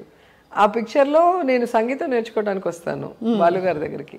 అప్పుడు సుధాకర్ కామెడీ ఆర్టిస్ట్ ఉంటాడు, అమ్మాయి అలా చూసిందంటే నేను లవ్ చేస్తున్నట్టు ఇలా మాట్లాడదని లేనిపోనివన్నీ బుర్రలోకి ఎక్కించి అంకుల్కి ఒక డ్యూయట్ పెట్టారు. అవును, ఒక ఇల్యూషన్ లాగా ఒక సాంగ్ పెట్టారు. సో నవ్వుతూ ఉంటారు అంకుల్. మీరు డాన్స్లో మిమ్మల్ని ఎవరు అందుకోలేరు అంటే అంత మంచి డాన్సర్ మీరని, అంటే one of the best dancers on screen Chiranjeevi గారు ఆయన అన్నారు. సో మీరు చాలా బాగా, మీకు ఇష్టం కదా డాన్స్? చిన్నప్పుడు డాన్స్ రాదు, డాన్స్ అంటే ఇష్టం. డాన్స్ రాదని తిట్లు తిన్నాను సుందర మాస్టర్ గారి దగ్గర. నాతో చేసిన హీరోయిన్లో మంచి డాన్సర్ అని చెప్పి ప్రభుదేవ గారి దగ్గర పొగిడించుకున్నా. అంటే ఆయన పొగిడే విధంగా డాన్స్ చేశా. సో ఒకే ఫ్యామిలీలో రెండు ఇది. అంటే నాకు first movie, second, third movie అప్పుడు డాన్సే రాదు. అసలు ఎట్లా నవ్వాలి, ఎలా మూమెంట్ చేయాలి కూడా తెలియదు. ఎప్పుడు తిడతా ఉండేవాళ్ళు సుందర మాస్టర్, ఎవరి అమ్మాయి ఎక్కడి నుంచి తెచ్చారు, డాన్స్ రాదు, పాడరాదు. అంటే ఆయన అంతా శ్రీదేవి గారు, జయప్రద గారు వాళ్ళతో చేసి సడన్ గా నాకు ఏమీ రాకుండా నన్ను తీసుకొచ్చి డాన్స్ అనగానే సరిపోయాగలను బాగా తిట్లు తిన్నాను. మళ్ళీ ప్రభుదేవ గారితో చేసినప్పుడు తను ఒక ఇంటర్వ్యూలో ఇచ్చారు, నాతో చేసిన హీరోయిన్లో శిల్పా శెట్టి గారు, రోజా గారు బాగా డాన్స్ చేస్తారని ఇచ్చిన్నారు. అప్పుడు హ్యాపీగా ఫీల్ అయ్యా. ఎందుకంటే నేను పెద్ద డాన్సర్ని ఏం కాదు, మాస్టర్ చెప్పింది చెప్పినట్టు చేస్తాను. శోభన్ బాబు చేసే డి షోస్ లాంటి డాన్సులు మన వల్ల అసలు ఒక మూమెంట్ కాదు. అవి చూస్తా అంటే అసలు భయం వేస్తుంది, మొత్తం జిమ్నాస్టిక్స్. ఆ టైంలో అంతా మంచిగా గ్రేస్ఫుల్ గా ఎక్స్ప్రెషన్స్ తో మూమెంట్స్ అవి చేయగలం. శోభన్ బాబు గారితో మీ జర్నీ గుర్తుందా సర్పయాగ టైంలో? నాకు ఫాదర్ లాగా ఫీల్ అయిన వాళ్ళల్లో ఆయన ఒకరు. రెండవ సినిమాలో చాలా అభిమానంగా చూసుకున్నారు. అండ్ నేను అప్పుడు 17 years, నాకు అంతే, చాలా చిన్నదాన్ని. ఇంకా నా భాష చిత్తూరు భాష, కొన్ని పదాలు వాళ్ళకి కొత్తగా ఉంటాయి, అవి అడిగి అడిగి నాతో పలకించుకునేవాళ్ళు. అలాగా నన్ను బాగా చూసుకున్నారు. ఆయన చనిపోయినప్పుడు మాత్రమే నేను చాలా ఏడ్చాను. అసలు ఢిల్లీలో ఉన్నాను అప్పుడు, మా డాడీ నేను పరిగెత్తుకుంటూ వచ్చాం. అసలు ఆయన చనిపోయారు అనగానే ఇంకా తట్టుకోలేక చాలా ఏడ్చాను ఆ రోజు. చాలా బాధ వేసింది. అంటే ఎవ్వరికీ హాని చేయరు, అందరితో మంచిగా నవ్వుతూ ఉంటారు. ప్లస్ మనీ ఎలా సేవ్ చేసుకోవాలి, ఫ్యూచర్కి మనీ ఎంత అవసరం అనేది చాలా బాగా చెప్పేవాళ్ళు. ఎవరిని హట్ చేయరు, అసలు హట్ చేయటం అనేది ఆయనకు తెలియదు. నాకు ఏదన్నా పెడితే ఇది వంటదండి అంటాను, అంటే నాకు సూట్ అవ్వదు అని. ఏదైనా తింటే వంట పట్టదు, వంటదండి అంట. అలాగే నాకు నవ్వాలండి అంటాను, తింటే అలర్జీ వస్తే గోక్కోవాలి కదా, అయ్యో అది తింటే నాకు నవ్వాలండి అన్న. నవ్వలేంటి అట్లా కొన్ని పదాలు, చిత్తూరు పదాలు నేను మాట్లాడుతుంటే ఆయనకి విచిత్రంగా ఉండేది. అడిగడిగి మరీ చెప్పించుకునేవాళ్ళు. ఫుల్ జర్నీ మీది. రోజా గారికి హెయిర్ స్టైల్స్ అంటే చాలా ఇష్టం అంటారు. చాలా. ఏంటి స్పెషల్ అంటే? మీరు అట్లే లేదు, చిన్నప్పుడు నాన్నగారు డాక్యుమెంటరీ మూవీస్ డైరెక్ట్ చేసేవాళ్ళు. సో ఆయన షూటింగ్ లేనప్పుడు ఇంటికి వచ్చినప్పుడు నాకు హెయిర్ స్టైల్స్ చేసి మేకప్ వేసి, నేను చిన్నదాన్ని స్కూల్కి వెళ్ళేది, నాకు మంచి మంచి dresses, painting dresses, and painting కూడా చాలా బాగా చేసేవాళ్ళు. సౌండ్ ఇంజనీర్గా ఉన్నారు సారథి స్టూడియోలో, వైఎన్ రెడ్డి. సో అవన్నీ వేసి తీసేవాళ్ళు. అట్లా నాకు ఆ ఇంట్రెస్ట్ వచ్చింది వాటి మీద. సో నేను హీరోయిన్గా ఉన్నప్పుడు నేను వేసిన హెయిర్ స్టైల్స్ ఎవరు వేసుకుంటారు అనుకుంటా. నేను మా బ్యాగ్లో అయితే ఓన్లీ వెరైటీ విగ్స్ ఉండేది. అప్పుడంతా విగ్సే కదా, అవును, ఫ్రంట్ మ్యాచ్ చేసి వెనక విగ్స్ వచ్చేది. ఇప్పుడైతే ఓన్లీ టాంగు, స్ట్రైట్నర్, 2 మిషన్లు ఎత్తుకొని వచ్చేస్తున్నారు హెయిర్ డ్రెస్సర్లు. అప్పుడు అట్లా విగ్స్ ఎక్కువ. సో చాలా హెయిర్ స్టైల్స్ని డెకరేషన్స్తో కూడా చేసుకునేదాన్ని. సాంగ్స్ అంటే చాలా ఇంట్రెస్ట్గా ముందే డిజైన్ చేసుకునేదాన్ని. అది చిన్నప్పుడు వచ్చిన ఇంట్రెస్ట్. సో అలా ఇప్పుడు ఎలా కంటిన్యూ చేస్తారు రోజా గారు? ఐ జస్ట్ వండర్, ఇంత బిజీ లైఫ్లో మీరు ఎప్పుడు చూసినా కళకళలాడుతూ అలా ఉంటారు. మీకు జలుబు ఉంది ఫర్ ఎగ్జాంపుల్, ఎలాంటి మన జలుబు ఉంటే మామూలుగా అసలు లేచి పని చేసుకోబుద్ది అవ్వదు. కానీ మీరు చీర తీసి పెట్టుకోవాలి. మామూలుగా ఆఫీసులకు వెళ్ళే వాళ్ళకే ఇది, మీరు పబ్లిక్ లైఫ్లో ఉంటారు. మీరు ఎలా ప్లాన్ చాలా మంది అడుగుతారు, మీరు ఎలా కొంటారు, మీకు టైం ఎక్కడ ఉంటుంది, మీరు అవన్నీ ఎలా, రేపు ఏమి, ఎలా ఎల్లుండి అంటే. యాక్చువల్గా నాకు మదర్ లేరు, చనిపోయారు. అమ్మ ఉన్నప్పుడు అమ్మ చూసుకునేది. అమ్మ ఎప్పుడు చనిపోయారు రోజా గారు? అమ్మ పాప పుట్టాక 2003 అనుకుంటా, 3లో చనిపోయారు. చాలా మిస్ అమ్మ చనిపోయాక నాకు చాలా ఒక చెయ్యి పోయినట్టు అయిపోయింది. ఎందుకంటే తనే నా ఇన్కమ్ ట్యాక్స్ అంతా ఫైల్ చేసేది, అన్నీ తెప్పించుకొని, అలాగే నా బట్టలన్నీ వాష్ చేసి ఐరన్ చేసి పెట్టేది. సో నా పేపర్స్ ఏమైనా ఉంటే భద్రపరిచేది తను చేసేది. ఇప్పుడు అన్నీ నేనే చూసుకోవాలి. సెల్వా గారు బిజీగా ఉంటారు, చెన్నైలో ఉంటారు, నేను నగిరిలో ఉంటా, హైదరాబాద్, అక్కడక్కడ అన్ని కొన్ని ఉంటాయి. సో ఏది ఎక్కడ ఉంటుందో తెలియదు, ఒక కన్ఫ్యూజన్. అందుకని ఏం చేస్తాను, ఎప్పటికప్పుడు నా ఫ్రెండ్ సహాయం భార్గవి గారు ఉన్నారు, డిజైనర్. సో తను నాకు చాలా సపోర్ట్ చేస్తుంది. తను చాలా ఇష్టం నేనంటే, ఎందుకో మరి తెలీదు. కృష్ణవంశీ గారి సినిమాకి మొత్తం తను యాక్చువల్గా సినిమాలకు చేయదు, ఫ్యామిలీ మ్యారేజెస్కి చేస్తుంది. చాలా అంటే ఒక థీమ్ లాగా పెళ్లి కొడుకు పెళ్లి కూతురుతో సహా అలా ఫ్యామిలీస్ అందరూ కూడా ఆ కలర్ కాంబినేషన్లో చేయటం తను ఫేమస్. అలాగా కృష్ణవంశీ సినిమాల్లో మ్యారేజ్ సీక్వెన్సెస్ ఎక్కువ ఉంటాయి కదా. సో తనకి చేయాలన్న ఇంట్రెస్ట్తో ఆ మూవీలో చేసింది. తాప్సీకి మాకు అందరికీ కూడా అప్పుడు పరిచయం అయింది. కర్నూలు అమ్మాయి, హైదరాబాద్లో ఉంటుంది. సో తనకెందుకో బాగా బలమైన నమ్మకం నన్ను చూస్తే, నువ్వు పెద్ద పొలిటీషియన్ అవుతావు, నువ్వు అవ్వాలి, నిన్ను చూస్తే అందరూ గౌరవించే స్థాయికి నువ్వు వెళ్ళాలి అని చెప్పి నా డ్రెస్సింగ్ కోడ్ అంతా కూడా తనే మార్చేసింది. ఈ హై నెక్ కానీ, నా హెయిర్ స్టైల్ ఎట్లుండాలి, నేను ఎట్లుండాలి, సో తనే డిజైన్ చేస్తుంది. ఇప్పుడు తనకి రోజు పనే, ఎందుకంటే ఎవ్రీడే ఈవెంట్స్ ఉన్నాయి, ఎవ్రీడే నాకు పెద్ద పెద్ద ఫంక్షన్సే ఉంటాయి. ఎవ్రీడే పంపిస్తూనే ఉంటుంది, కుట్టి పంపిస్తూ ఉంటుంది. కటింగ్ చీరలు ఏం చేస్తారు? ఉంటాయి అట్లాగే, కొన్ని మాయమవుతుంటాయి, కొన్ని ఉంటాయి. అటు ఇటు పోయేటప్పుడు కొన్ని మాయమైపోతుంటాయి. మేడంకి తెలియదు కదా ఏ చీర ఏంటని. ఎప్పుడో ఫోటో చూసినప్పుడు ఈ చీర ఏమైందిరా ఆ రోజు కట్టినట్టు, ఏమో మేడం మీరు అక్కడ కదా కట్టారు, ఇక్కడ కదా కట్టారు అని యాక్ట్ చేస్తారు. ఇంకా వాళ్ళతో గొడవ పెట్టుకోవాలంటే దానికి కూడా టైం ఉండదు. అదే అంతే కదా. అలాగే సో కాటన్ శారీస్ ఎక్కువగా కాన్స్టెన్సీలో కడతాను. బయటకు వస్తే కొంచెము అంటే మీటింగ్స్ కానీ ఇంకో చోటకి పోయినప్పుడు కొంచెం మంచివి కాస్ట్లీగా అఫిషియల్ వేసుకుంటా. కాన్స్టెన్స్లో ఉంటే మ్యాక్సిమం ఇక్కత్తు కాటన్ అవే వేసుకుంటా, అన్ని కాటన్. ఎందుకంటే ఎండ ఎక్కువ ఉంటుంది మాకు, తిరుపతి నగిరి అంతా కూడా చాలా ఎండ, స్వెట్టింగ్. అవును, నాకు కాటన్ వేసుకుంటే కంఫర్ట్గా ఉంటుంది. అందుకని అదే. ఎన్ని చీరలు ఉంటారు లెక్క పెట్టారు ఎప్పుడైనా? ఒక 500 ఉంటాయి ఏమో తెలీదు, కొంటూనే ఉంటా. అదే మరి ఎవ్రీడే కొంటుంటా, అదొక పిచ్చి. ఇంకా వేరే ఏముంటుంది, మంచి శారీ ఒకటే కట్టుకోగలవు ఇప్పుడు మినిస్టర్గా. సో అందుకని మంచి శారీస్. అది కాకుండా నా శారీస్కి చాలామంది ఫ్యాన్స్ ఉంటారు. అందరూ అంటారు మీ చీరలు మేము ఫాలో అవుతున్నాం. మరి ఎంతమంది ఉన్నప్పుడు వాళ్ళని హట్ చేయకూడదు కదా, అందుకే కొత్తగా రెడీ చేసి. అందులో మీరు తెర మీద స్టార్, మళ్ళీ తెర బయట కూడా ఇప్పుడు స్టార్. వాళ్ళందరూ చెప్పాక సో వాళ్ళ కోసం అన్నా మెయింటైన్ చేయాలని మళ్ళీ కొంటూ ఉంటారు. అట్లా చాలా ట్రోలింగ్ అవుతూ ఉంటారు, అందరూ అవుతారు, నాయకులందరూ. మీరు ఎలా పట్టించుకోరా, చూడరా అసలు? నేను ఫస్ట్ నాకు ఎవరైనా పెడితే మీరు నా మీద ప్రేమతో పెట్టారా లేకపోతే ఏదైనా సునకానందంతో పెట్టారా అంటే, నేను హట్ అయితే మీరు ఎంజాయ్ చేద్దామని పెట్టారని అర్థం. అయ్యో అట్లా కాదు మేడం, మీకు తెలియాలి కదా. ఇప్పుడు తెలిసి నేను ఏం చేయగలను, తెలిసి ఇరిటేట్ అవుతాను లేదా హట్ అవుతాను. దీనివల్ల ఏం ఉపయోగం, నాకు నష్టమే తప్ప పాజిటివ్ ఉండదు. దయచేసి నా మంచి కోరుకుంటే నాకు పెట్టద్దండి అని చెప్తా, ఎవరిని పెట్టద్దండి అంట. నేనే ఎప్పుడో తెలియకుండా ఈ మన జబర్దస్త్ కానీ డి కానీ ఇట్లా ఏదైనా పాటలు వింటూ యూట్యూబ్లో చూసినప్పుడు ఏదైనా 1-2 వస్తుంది, టక్కని తీసేస్తాను, చూడను. చూసాము అంటే కోపం వస్తుంది, ఆలోచన విధానం మారుతుంది, నాకు అది ఇష్టం ఉండదు. కానీ చాలా అది కరప్ట్ చేయాల్సిన ఒక ఇది రావాలండి.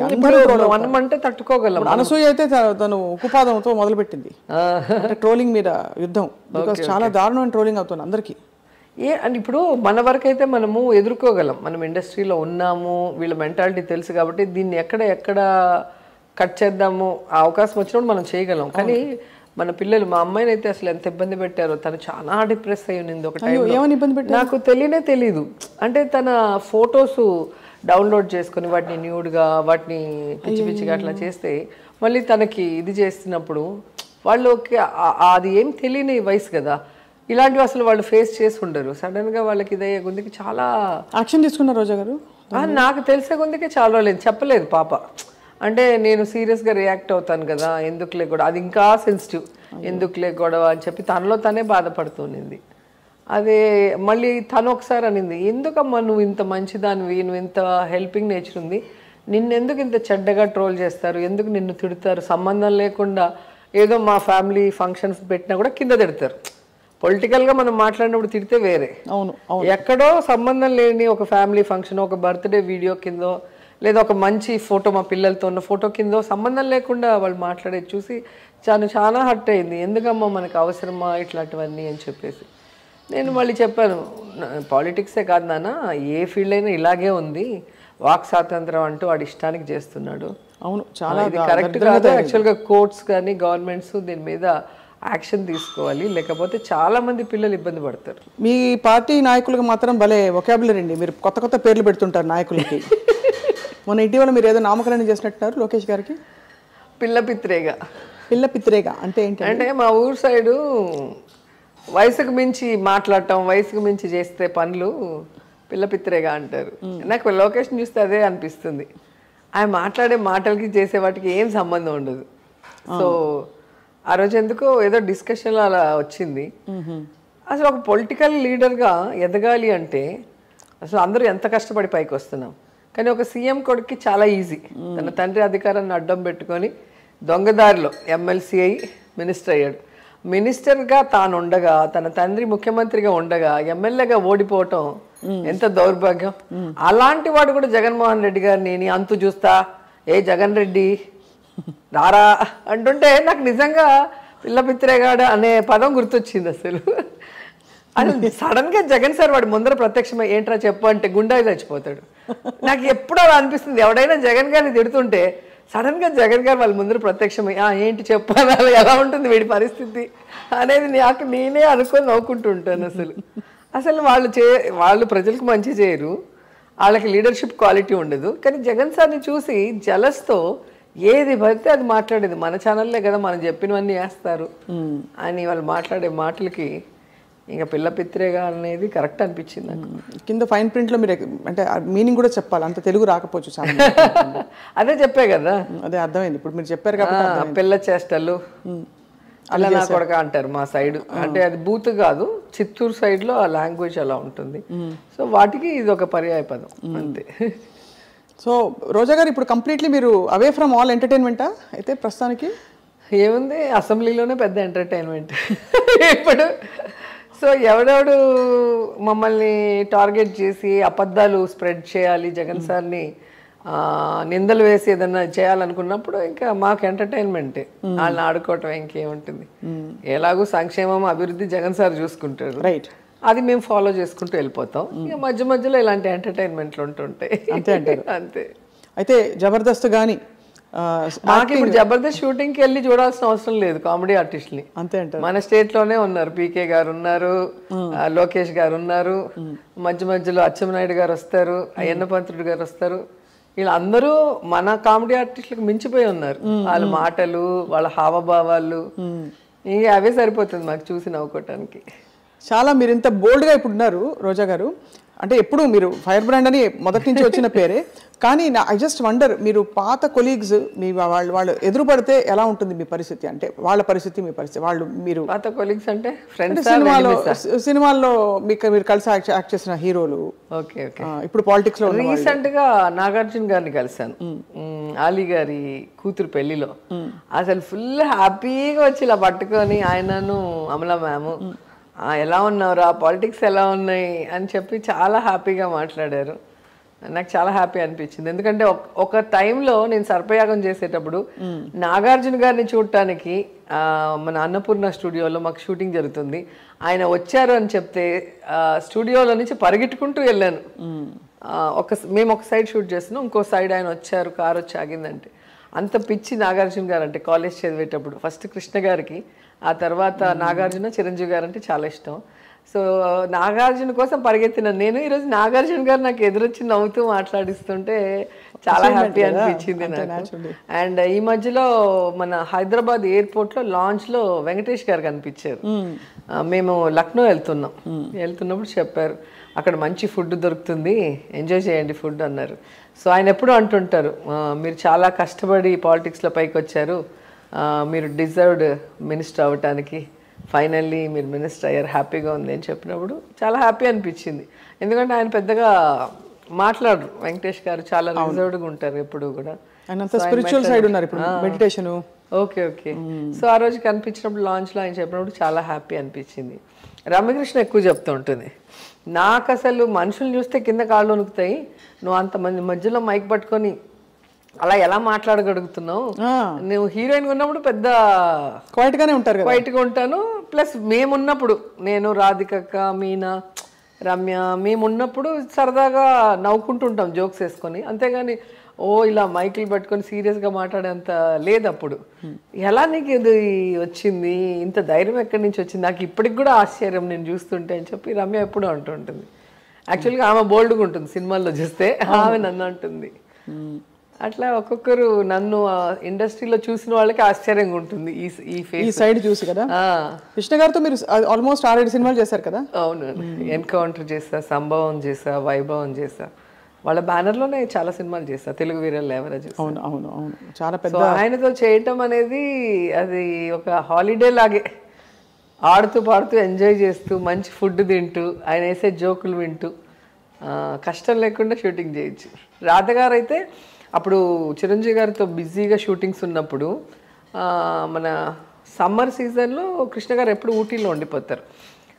జరిగిన సినిమాలకి, జరుగుతున్న సినిమాలకి, జరగబోయే సినిమాలకి సాంగ్స్ లైన్గా ఒక నెల పెట్టేసుకుంటారు, అక్కడే ఉండిపోతారు ఎప్పుడు కూడా సార్. సో ఆమె అది హాలిడే లాగా తీసుకుంటుందంట. ఎందుకంటే ఆయనతో పెద్ద టెన్షన్ ఉండదు, రిస్ట్రిక్షన్స్ ఉండదు, ఈ డ్రెస్ వేసుకోవాలి, ఇలా చేయాలి, అలా ఉండాలి అనేది ఏమి ఉండదు. సో ఫ్రీగా. మిగతా వాళ్ళతో ఉంటాయి రెస్ట్రిక్షన్స్, కొంతమంది హీరోస్కి ఉంటాయి, కొంతమంది ఇన్వాల్వ్ అవుతారు కదా, ఈ డ్రెస్ నేను వేసుకుంటా, మీరు ఇట్లా వేసుకోండి, అది పాజిటివ్గా అయినా ఉన్నా కొంతమంది రిసీవ్ చేసుకుంటారు, కొంతమంది రిసీవ్ చేసుకుంటారు. మీరు ఇబ్బంది పడ్డారు ఎప్పుడైనా, అంటే మీకు నాకు ఈ డ్రెస్ నచ్చలే బాలే అని?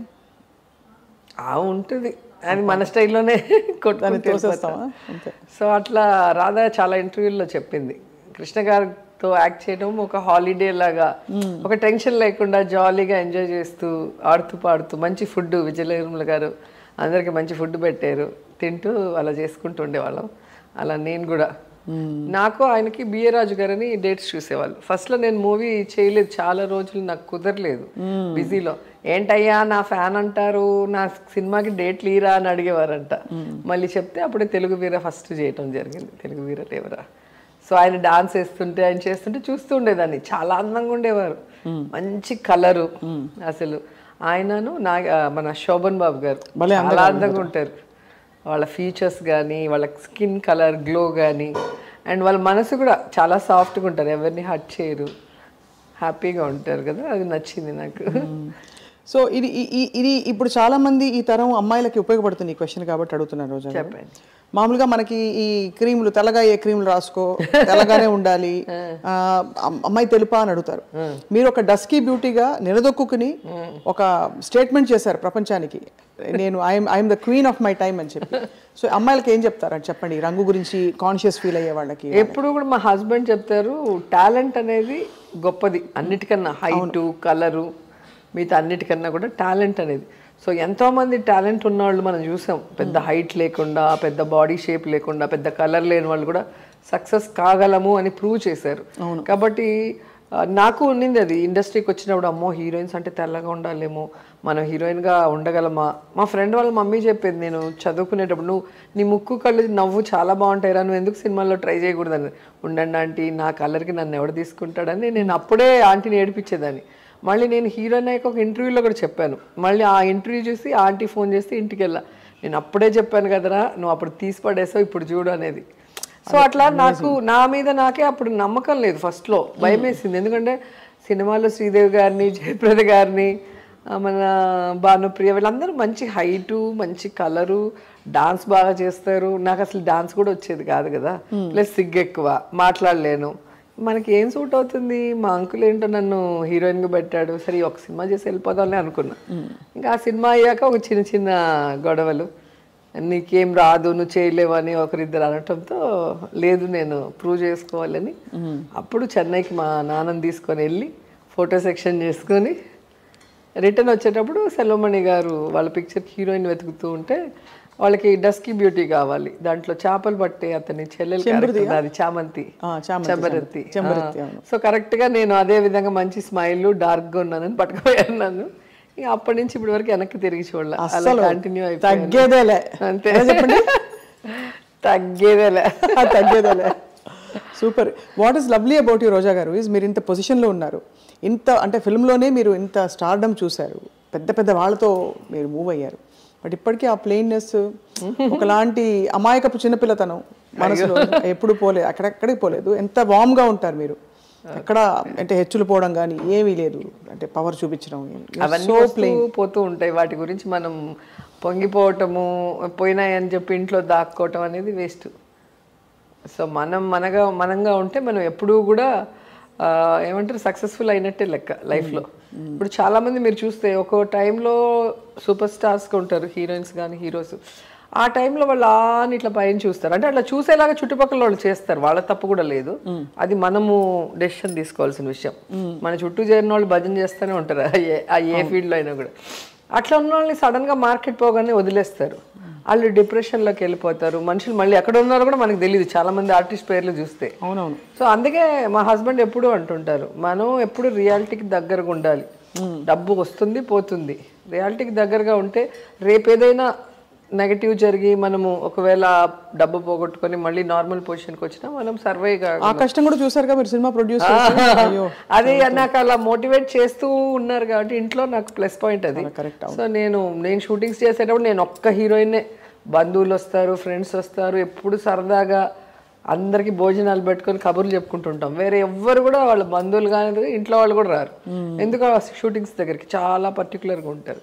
నేను అప్పుడు కూడా పట్టించుకోను, మనం అంతా కూడా వేరే ట్రెండ్ సృష్టిస్తాం కదా, కొత్త ట్రెండ్ అని పెడతాం ఎక్కడికి వెళ్ళినా కూడా. అక్కడ అలాగే మీరేమిటో అంటే చాలా ఏళ్ళ నుంచి మిమ్మల్ని దగ్గరగా కూడా చూస్తున్నాను, నేను చూస్తున్నాను.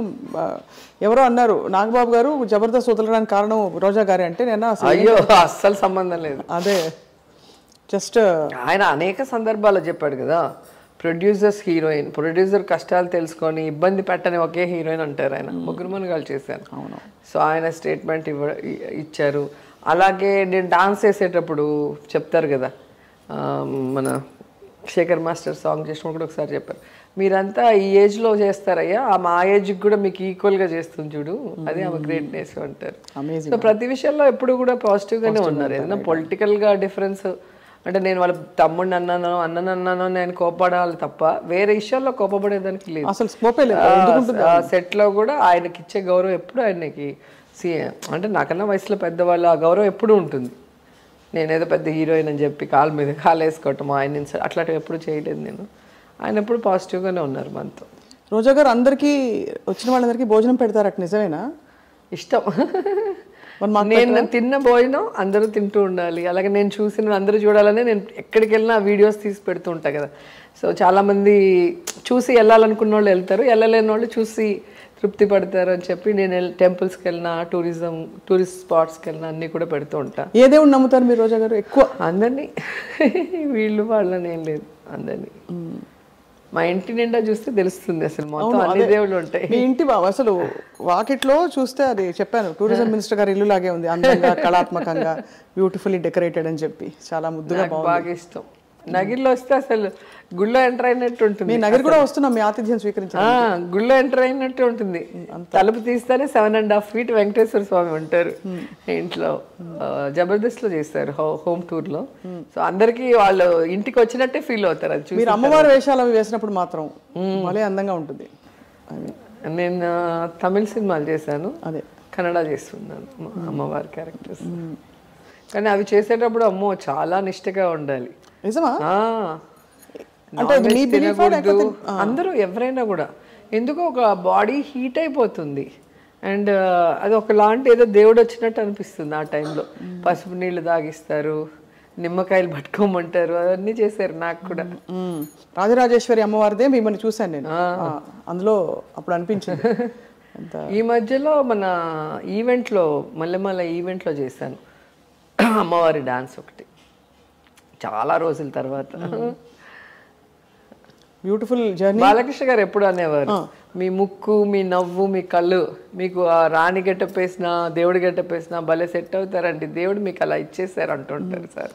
మిమ్మల్ని పిలవలేదు అన్స్టాపబుల్కి? ఇంకా ఎప్పుడో పిలిచారు, నేనే ఇంకా వెళ్ళలా. ఎందుకంటే ఇప్పుడు సినిమా వేరు, పాలిటిక్స్ వేరు. బాలకృష్ణ గారు కూడా అదే అంటారు, అమ్మ సినిమా వేరు, పాలిటిక్స్ వేరు, అది అది ఇది అదే అంటారు. పాప మొన్న బర్త్డేకి కూడా విష్ చేశారు. అసెంబ్లీలో ఎక్కడ కనిపించినా చాలా బాగా మాట్లాడతారు. వాళ్ళ ఫ్యామిలీ అందరూ, పురంధేశ్వరి గారు కానీ, హరికృష్ణ గారు కానీ అందరూ నాతో బాగుండేవాళ్ళు. ఇంకా పార్టీ మారాం కదా, నేనే కొంచెం మొహమాట పడుతూ ఉండేదాన్ని. మీకు వీలైతే చేద్దామమ్మా అన్నారు. నాకేంటంటే ఇప్పుడు మనం చేసామనుకో దాన్ని కూడా కాంట్రవర్సీ చేసి మళ్ళీ జగన్ సార్ దగ్గర ఏదైనా చెప్తే ఆయన ఏమైనా నెగిటివ్గా తీసుకుంటారేమో అని భయపడి నేను చేయలే అంతే. లేకపోతే ఏముంది, నాకేం ఇబ్బంది లేదు. అంటే ఇప్పుడు ఒక పొజిషన్లో ఉన్నాం కదా మినిస్టర్గా ఉన్నప్పుడు, అంటే ఆ క్రమశిక్షణ మీలో ఉండడం కూడా గొప్ప విషయం. అంటే మీరు జస్ట్ వెళ్ళాలి ఏం టెంప్ట్ అవ్వకుండా మీరు, అంటే అఫ్ కోర్స్ వెళ్ళడం తప్పని కూడా నేను అనలేదు, జస్ట్ మీరు జగన్ సార్ ఎప్పుడు చెప్పరు వెళ్ళద్దు వెళ్ళకూడదు అట్లా, ఎప్పుడు రిస్ట్రిక్షన్స్ ఇంతవరకు లేదు నాకు. నేను పార్టీలో ఆల్మోస్ట్ 12 years పైగా ఉన్నాను. ఎంతమంది ఎన్ని చెప్పినా కూడా ఏ రోజు కూడా జగన్ సార్ నన్ను ఎప్పుడు ఏమనలా. ఆమె షూటింగ్స్ చేసుకుంటుంది, ముందులాగా వర్క్ చేయట్లేదు అంటే, ఆమె ఎప్పుడు వర్క్ చేయాలో ఆవిడకి తెలుసులే అని చెప్తారు సార్. అంటే ఒక నమ్మకం నా మీద. ఎలక్షన్స్ ఉన్నా లేదా ఒక పని ఇస్తే నేను 100% ఆ పని అయ్యేంత వరకు నేను చేసేసే వెళ్తాను నా పనికి. ఇప్పుడు కూడా చూడండి, సంస్కృతిక సంబరాలు చేస్తున్నాం, 1 monthగా క్రీడలు చేస్తున్నాం. ఆ 2 చేస్తూ గడప గడప చేసుకుంటాను. మళ్ళీ స్టేట్లో ఏ ఈవెంట్స్ ఉన్నా నా ఈవెంట్స్ పోయేసి వస్తాను. సో ఒక ప్లాన్ ప్రకారం ఒక టైం టేబుల్ వేసుకొని నా పని నేను చేస్తాను. కాబట్టి ఎప్పుడు నన్ను ఇంతవరకు ఏం ఒక మాట అనలేదు. కానీ షూటింగ్ చేస్తున్నారు చేయొద్దని కూడా అనలేదు. ఎందుకంటే అసెంబ్లీలో కూడా చాలాసార్లు ఇదైనా జబర్దస్త్ అనుకున్నారా, జబర్దస్త్ లాగా ఎంతో మంది ఏడిపిస్తారు, అందుకని మానిపించేయండి అమ్మాయి అది చేయడం వల్ల కదా అంటున్నారంటే కూడా ఎప్పుడు సార్ నాకు చెప్పలా చేయొద్దని. అందుకని నాకు ఇంకా గౌరవం ఆయన మీద. ఎందుకంటే పాలిటిక్స్ వరకు నేను కరెక్ట్గా ఉన్నా. నా ఫ్యామిలీకి నేను ఎర్నింగ్ లేకపోతే కష్టం కదా, పిల్లల చదువులు అన్నీ ఉంటాయి కదా. సో అందుకని సార్ ఎప్పుడు కూడా డిస్టర్బ్ చేయలే. అది కూడా నాకు నచ్చే దాంట్లో తప్పకుండా. కానీ దాని నుంచి మీరే స్ఫూర్తి పొంది ఇప్పుడు ఇది ఇంతవరకు నేను ప్రస్తుతానికి ఆగుతాను అని కొన్ని పాజ్ బటన్స్ నొక్కారు. So we'll wait and see. ముందు మనం మన శాఖల మీద అవగాహన తెచ్చుకోవాలి. మనకి ఇచ్చిన ఈ శాఖలో మనం పేరు నిలబెట్టుకునేలాగా పని చేయాలి. దానికి నాకు టైం కావాలి ఇదంతా స్టడీ చేసి వర్క్ చేయడానికి. అందుకని షూటింగ్ కొంచెం పక్కన పెట్టాను. అద్భుతం, చాలా బాగుంది రోజా గారు. ఒక్క బాగా ఆకలిస్తుంది మా అందరికి, మా క్రూ అందరికి. తిందాం. ఈ లోపల ఒక చిన్న 5 questions ర్యాపిడ్ ఫైర్, ఒకే వర్డ్ చెప్పాలి. నేను అడిగే క్వశ్చన్, నేను అడిగే ప్రశ్నకి నరేంద్ర మోదీ గారు. సెల్ఫీయా? ఫేమస్ అయింది కదా, ఇంతవరకు ఎవరు ధైర్యం చేసి ఉండరు అనుకుంటా. నాకు ఎట్లా వచ్చిందో ధైర్యం, ఆ రోజు స్టేజ్ మీద నాకు అవకాశం వచ్చింది. అల్లూరి సీతారామరాజు గారు స్టాచ్యూ ఓపెనింగ్ రోజు, మోడీజీ 1 selfie ప్లీజ్ అన్న అనగానే ఓకే అన్నారు. ఇలా తిరిగాను, జగన్ సార్ ఇలాగే చూస్తున్నాను నన్ను, రండి సార్ అని చెప్పి సార్ పిలిచి వాళ్ళిద్దరిని కలిపి ఒకే ఫ్రేమ్లో తీసుకున్నా. ఆ ఫోటో మెమరబుల్ పిక్స్లో ఆయన కూడా పోస్ట్ చేశారు నరేంద్ర మోడీ గారు. సో నరేంద్ర మోడీ గారు అనగానే ఆ ప్రీషియస్ సెల్ఫీ గుర్తొస్తుంది. అంటే ఒక ప్రైమ్ మినిస్టర్, ఒక సీఎం మినిస్టర్ ఒకే ఫ్రేమ్లో ఎక్కడ దొరకదు, ఆ అదృష్టం నాకు దొరికింది. సో ఆ టైంకి నాకు అది అనిపించడం. కేసీఆర్ గారు మంచి ఆరేటర్ అని చెప్పచ్చు, వాక్ చాతుర్యం. రైట్. చిరంజీవి గారు మంచి డాన్స్. చంద్రబాబు గారు మంచి చీటర్. నన్ను కూడా చీట్ చేశారుగా, చెల్లెలుగా 10 years కష్టపడితే నన్ను పొలిటికల్గా 0 చేశారు. అవును, చాలా కష్టమైన జీవితం అండి యాక్చువల్లీ. లోకేష్ గారు కామెడీ పీస్. పవన్ కళ్యాణ్ గారు అన్స్టేబుల్, ఏమంటారు తెలుగులో నాకు తెలీదు. నిలకడ లేని తత్వం. సో ఫైనలీ మీ favourite all time political idol అంటే మీరు చాలా ఆరాధించే రాజకీయ నాయకురాలు లేదా నాయకుడు? నాకు లేడీస్లో జయలలిత గారు, జెంట్స్లో జగన్మోహన్ రెడ్డి గారు. సూపర్. ఇప్పుడు ఆల్రెడీ చాలామంది ఇక్కడ జయలలిత గారు ఫ్యాన్స్ కూడా ఉన్నారు, జగన్ గారు ఫ్యాన్స్ కూడా ఉన్నారు క్రూలో. సో సగం కడుపు నిండిపోయింది, కానీ మీరు భోజనానికి ఆహ్వానించారు కాబట్టి. అయ్యో, మా ఇంట్లో టేస్ట్ చేయాలి కదా ఎంత దూరం వచ్చాక. అంతేనా? రండి. రైట్, థ్యాంక్ యూ రోజా గారు.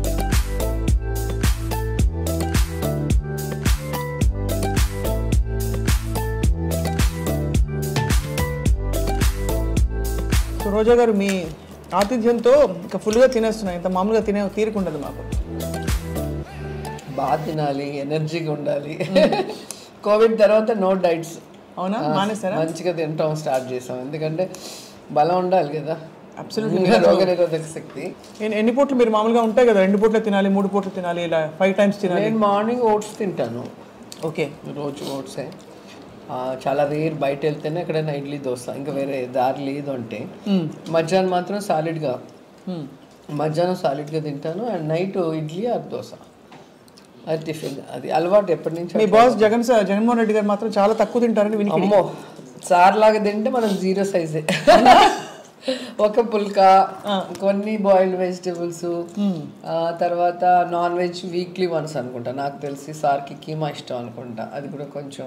చికెన్ తినరని. ఎందుకంటే మాకు ఎట్లా అంటే ఈ పాదయాత్రలో నగరిలో స్టే చేశారు ఒకరోజు నైట్. సో అలా మాకు తెలిసిందే ఆఫ్టర్నూన్ ఏం తింటారు, నైట్ ఏం తింటారు అనేసి. పాలు కూడా 1 లీటర్ పాలు, అల్లం వేసి, పచ్చి అల్లం మరగబెడితే 1 గ్లాస్ అవుతుంది, అది తాగుతారు. అది చాలా స్ట్రెంత్ వస్తారు. అవునా? లీటర్ పాలు మరగబెట్టి అల్లం గ్లాస్ అయ్యాక తాగుతారు. ఈ చిట్కా తెలియదు. నేను చూసాను, ఇప్పుడు తెలుస్తుంది అందరికీ. సో ఇంత ట్రావెల్ చేస్తారు కదా మీరు ఎలా మరి పర్టికులర్గా మెయింటైన్ చేయగలుగుతారు అంటే టైమింగ్స్ అవి? అట్లేం లేదు, ఎక్కడ దొరికేది ఆ టైం బట్టి తినేయటం అంతే.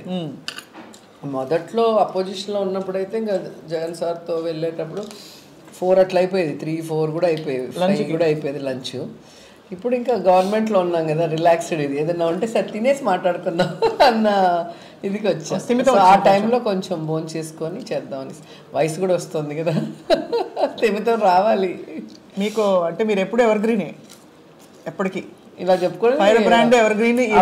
మనల్ని మనం. మీకు వంట వచ్చా రోజా గారు? బాగా. తినేవాళ్ళు ఉంటే చేస్తాం, అందరి తిని మీరు చెప్పాలి, నేను వండుతాను. పిల్లలు తింటారు మీరు? మా పాపకి ఇష్టం, కానీ ఎప్పుడైనా హాలిడే ఉన్నప్పుడు. ఇప్పుడు మన కోవిడ్ పుణ్యమా అని ఇంట్లో డైలీ ఏదో ఒకటి వండి వాళ్ళకి తినిపించి, సో ఆ మదర్ రెస్పాన్సిబిలిటీ కూడా తీర్చుకున్నా వంట చేయటంలో. హాయిగా మీరు ఐ థింక్ మీకు కావాల్సిన డిజైన్ అంటారు కదా, అలా ఇప్పుడు వచ్చింది. మీకు కావాల్సిన మినిస్ట్రీ ఒకటి, ఇష్టమైన మినిస్ట్రీ కదా, మీకు ఇష్టం కదా టూరిజం.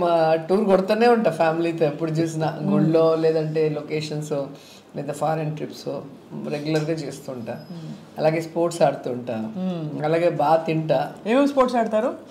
నేను కబడ్డీ ఆడతాను, అంటే నేను ఛాంపియన్ కాదు, అన్నీ ఆడతాను. షటిల్ ఆడతా, క్రికెట్ ఆడతా, అన్నీ ఆడతా. అలాగే నేను తినటమే కాదు 10 మందికి పెట్టడం అలవాటు ఫస్ట్ నుంచి కూడా, హీరోయిన్గా ఉన్నప్పటి నుంచి కూడా.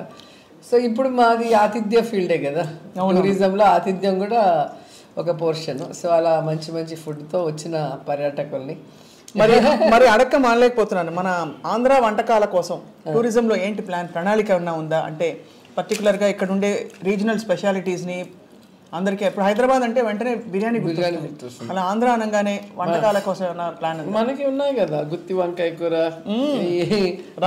పచ్చడి, రాగి సంగటి, నాటుకోడి పులుసు, ఇట్లాంటివన్నీ గుర్తొచ్చేస్తూ ఉంటాయి. సో నిన్ననే మేము ఈ లంబసింగి వెళ్ళాం, అక్కడ కూడా ఆ లోకల్ ఫుడ్ని ప్రమోట్ చేద్దామని నిన్న డిస్కస్ చేసాం. ఏం తింటారు లోకల్ లంబసింగిలో? అక్కడ ఈ మిల్లెట్స్ ఇవన్నీ ఇప్పుడు వచ్చినాయి మనకి, వాళ్ళకి ఎప్పటి నుంచో తింటారంట. అలాగే అక్కడ మెయిన్ ఫుడ్ ఒకటి బ్యాంబూ, లేత బ్యాంబూని బాయిల్ చేసి దాన్ని ఏదో సూప్ లాగా ఏదో చేస్తారంట. నిన్ననే చెప్తూ ఉంటే చాలా వినడానికి ఇంట్రెస్టింగ్గా ఉంది. చాలా ఇష్టంగా తింటాం మేము ఇక్కడ. ఇలాంటివన్నీ మనం ట్రై చేద్దాం అని మా ఎమ్మెల్యే ఎంపీ వాళ్ళందరూ కూడా చెప్పడం జరిగింది. అంతా లేడీసే నిన్న మొత్తం. సో వచ్చిన పర్యాటకులకు కూడా ఒక కొత్త ఎక్స్పీరియన్స్ ఉంటుంది కదా. అవునవును, డెఫినెట్గా. అందుకని అవన్నీ రెడీ చేద్దాం అనుకున్నాం. మొత్తానికి మీ టూరిజం ప్లాన్ చూడడానికి మేము అందరం ఆత్రంగా ఉన్నాం, వెయిట్ చేస్తున్నాం. ఏమేమి అనుకుంటున్నారు? Youth advancement, tourism and culture అన్ని, అంటే ఆర్కియాలజీ కూడా ఎందుకు వస్తుంది? అదే మన పురావస్తు శాఖకి సంబంధించిన పురాతనమైన కట్టడాలు అన్నీ కూడా ఇప్పుడు అన్నీ కూడా మంచిగా డెవలప్ చేస్తున్నాం. మనకి ఇక్కడే దగ్గరలో మొన్ననే ఈ మధ్య కార్తీక మాస వనభోజనాలు పెట్టాం కొండపల్లి ఫోర్ట్ అని. ఎంత అద్భుతంగా ఉందో అసలు. మా వాళ్ళందరినీ తీసుకెళ్ళా. అందరూ అసలు మన విజయవాడలో ఎంత పెద్ద కోట ఉంది మాకే తెలియదు, నీ వల్ల తెలిసింది అని. లేజర్ షో ఒకటి పెట్టాము. అసలు అద్భుతంగా ఉంటుంది. ఒకసారన్నా మీరు చూడాలి. ఎవ్రీడే ఉంటుంది, వెళ్ళి చూడాలి. వీటన్నిటికీ ఎలా మరి అడ్వర్టైజింగ్ కూడా చేస్తున్నారా? అంటే ఇప్పుడు స్టార్ట్ చేసాము. అన్ని ఏవేవి ఫోర్ట్స్ మెయిన్ ఉన్నాయి, అలాగే టెంపుల్స్, అలాగే టూరిస్ట్ స్పాట్స్ అన్నిటి మీద ట్రైలర్స్ లాగా చిన్న చిన్న గ్లిమ్స్ లాగా తీసి ప్రమోట్ చేద్దామని చెప్పి ఒక డెసిషన్కి వచ్చాము. దాని మీద వర్కౌట్ కూడా చేస్తున్నాం. నేనే చేయాలని నా ఆశ. మీరే బెస్ట్ బ్రాండ్ అంబాసిడర్ ఫర్, అందుకని చేయాలని ఆశ. చెప్పాను, ఈ మధ్యలోనే చెప్పాను మన వాళ్ళకి. సరే వర్కౌట్ చేస్తున్నారు. చేస్తే నాకు కూడా హ్యాపీ. నేను మినిస్టర్గా ఉన్నప్పుడు నేను చేసినట్టు నాకు కూడా గుర్తింపు ఉంటుంది కదా. ప్లాన్ జబర్దస్త్గా ఉంది. ఆంధ్రప్రదేశ్ అమ్మాయిని కదా, తెలుగు అమ్మాయిని, మన స్టేట్కి మనమే చేద్దాం, ఎవరినో ఎందుకులే అని నేను ఒక ప్రపోజల్ పెట్టా. ఓకే అన్నారు. సూపర్. మన పండగలు, మన కల్చర్ కూడా మీ డిపార్ట్మెంటే కదా. కల్చర్ అదే ఈరోజు జగనన్న సంబరాలు కల్చరల్ యాక్టివిటీసే. పోటీలు పెడుతూ ఎక్కడ ఏ రీజన్లో ఏ కల్చర్ ఫేమస్గా ఉందో దాన్ని ప్రమోట్ చేసుకుంటూ వెళ్తున్నాం. అలాగే వాళ్ళ డేటా కూడా మొత్తం తీసుకుంటున్నాం. భవిష్యత్తులో వాళ్ళకి మన ప్రభుత్వం తరఫున, మా తరఫున మేము ఏం చేయగలము, రైట్, దానికోసం.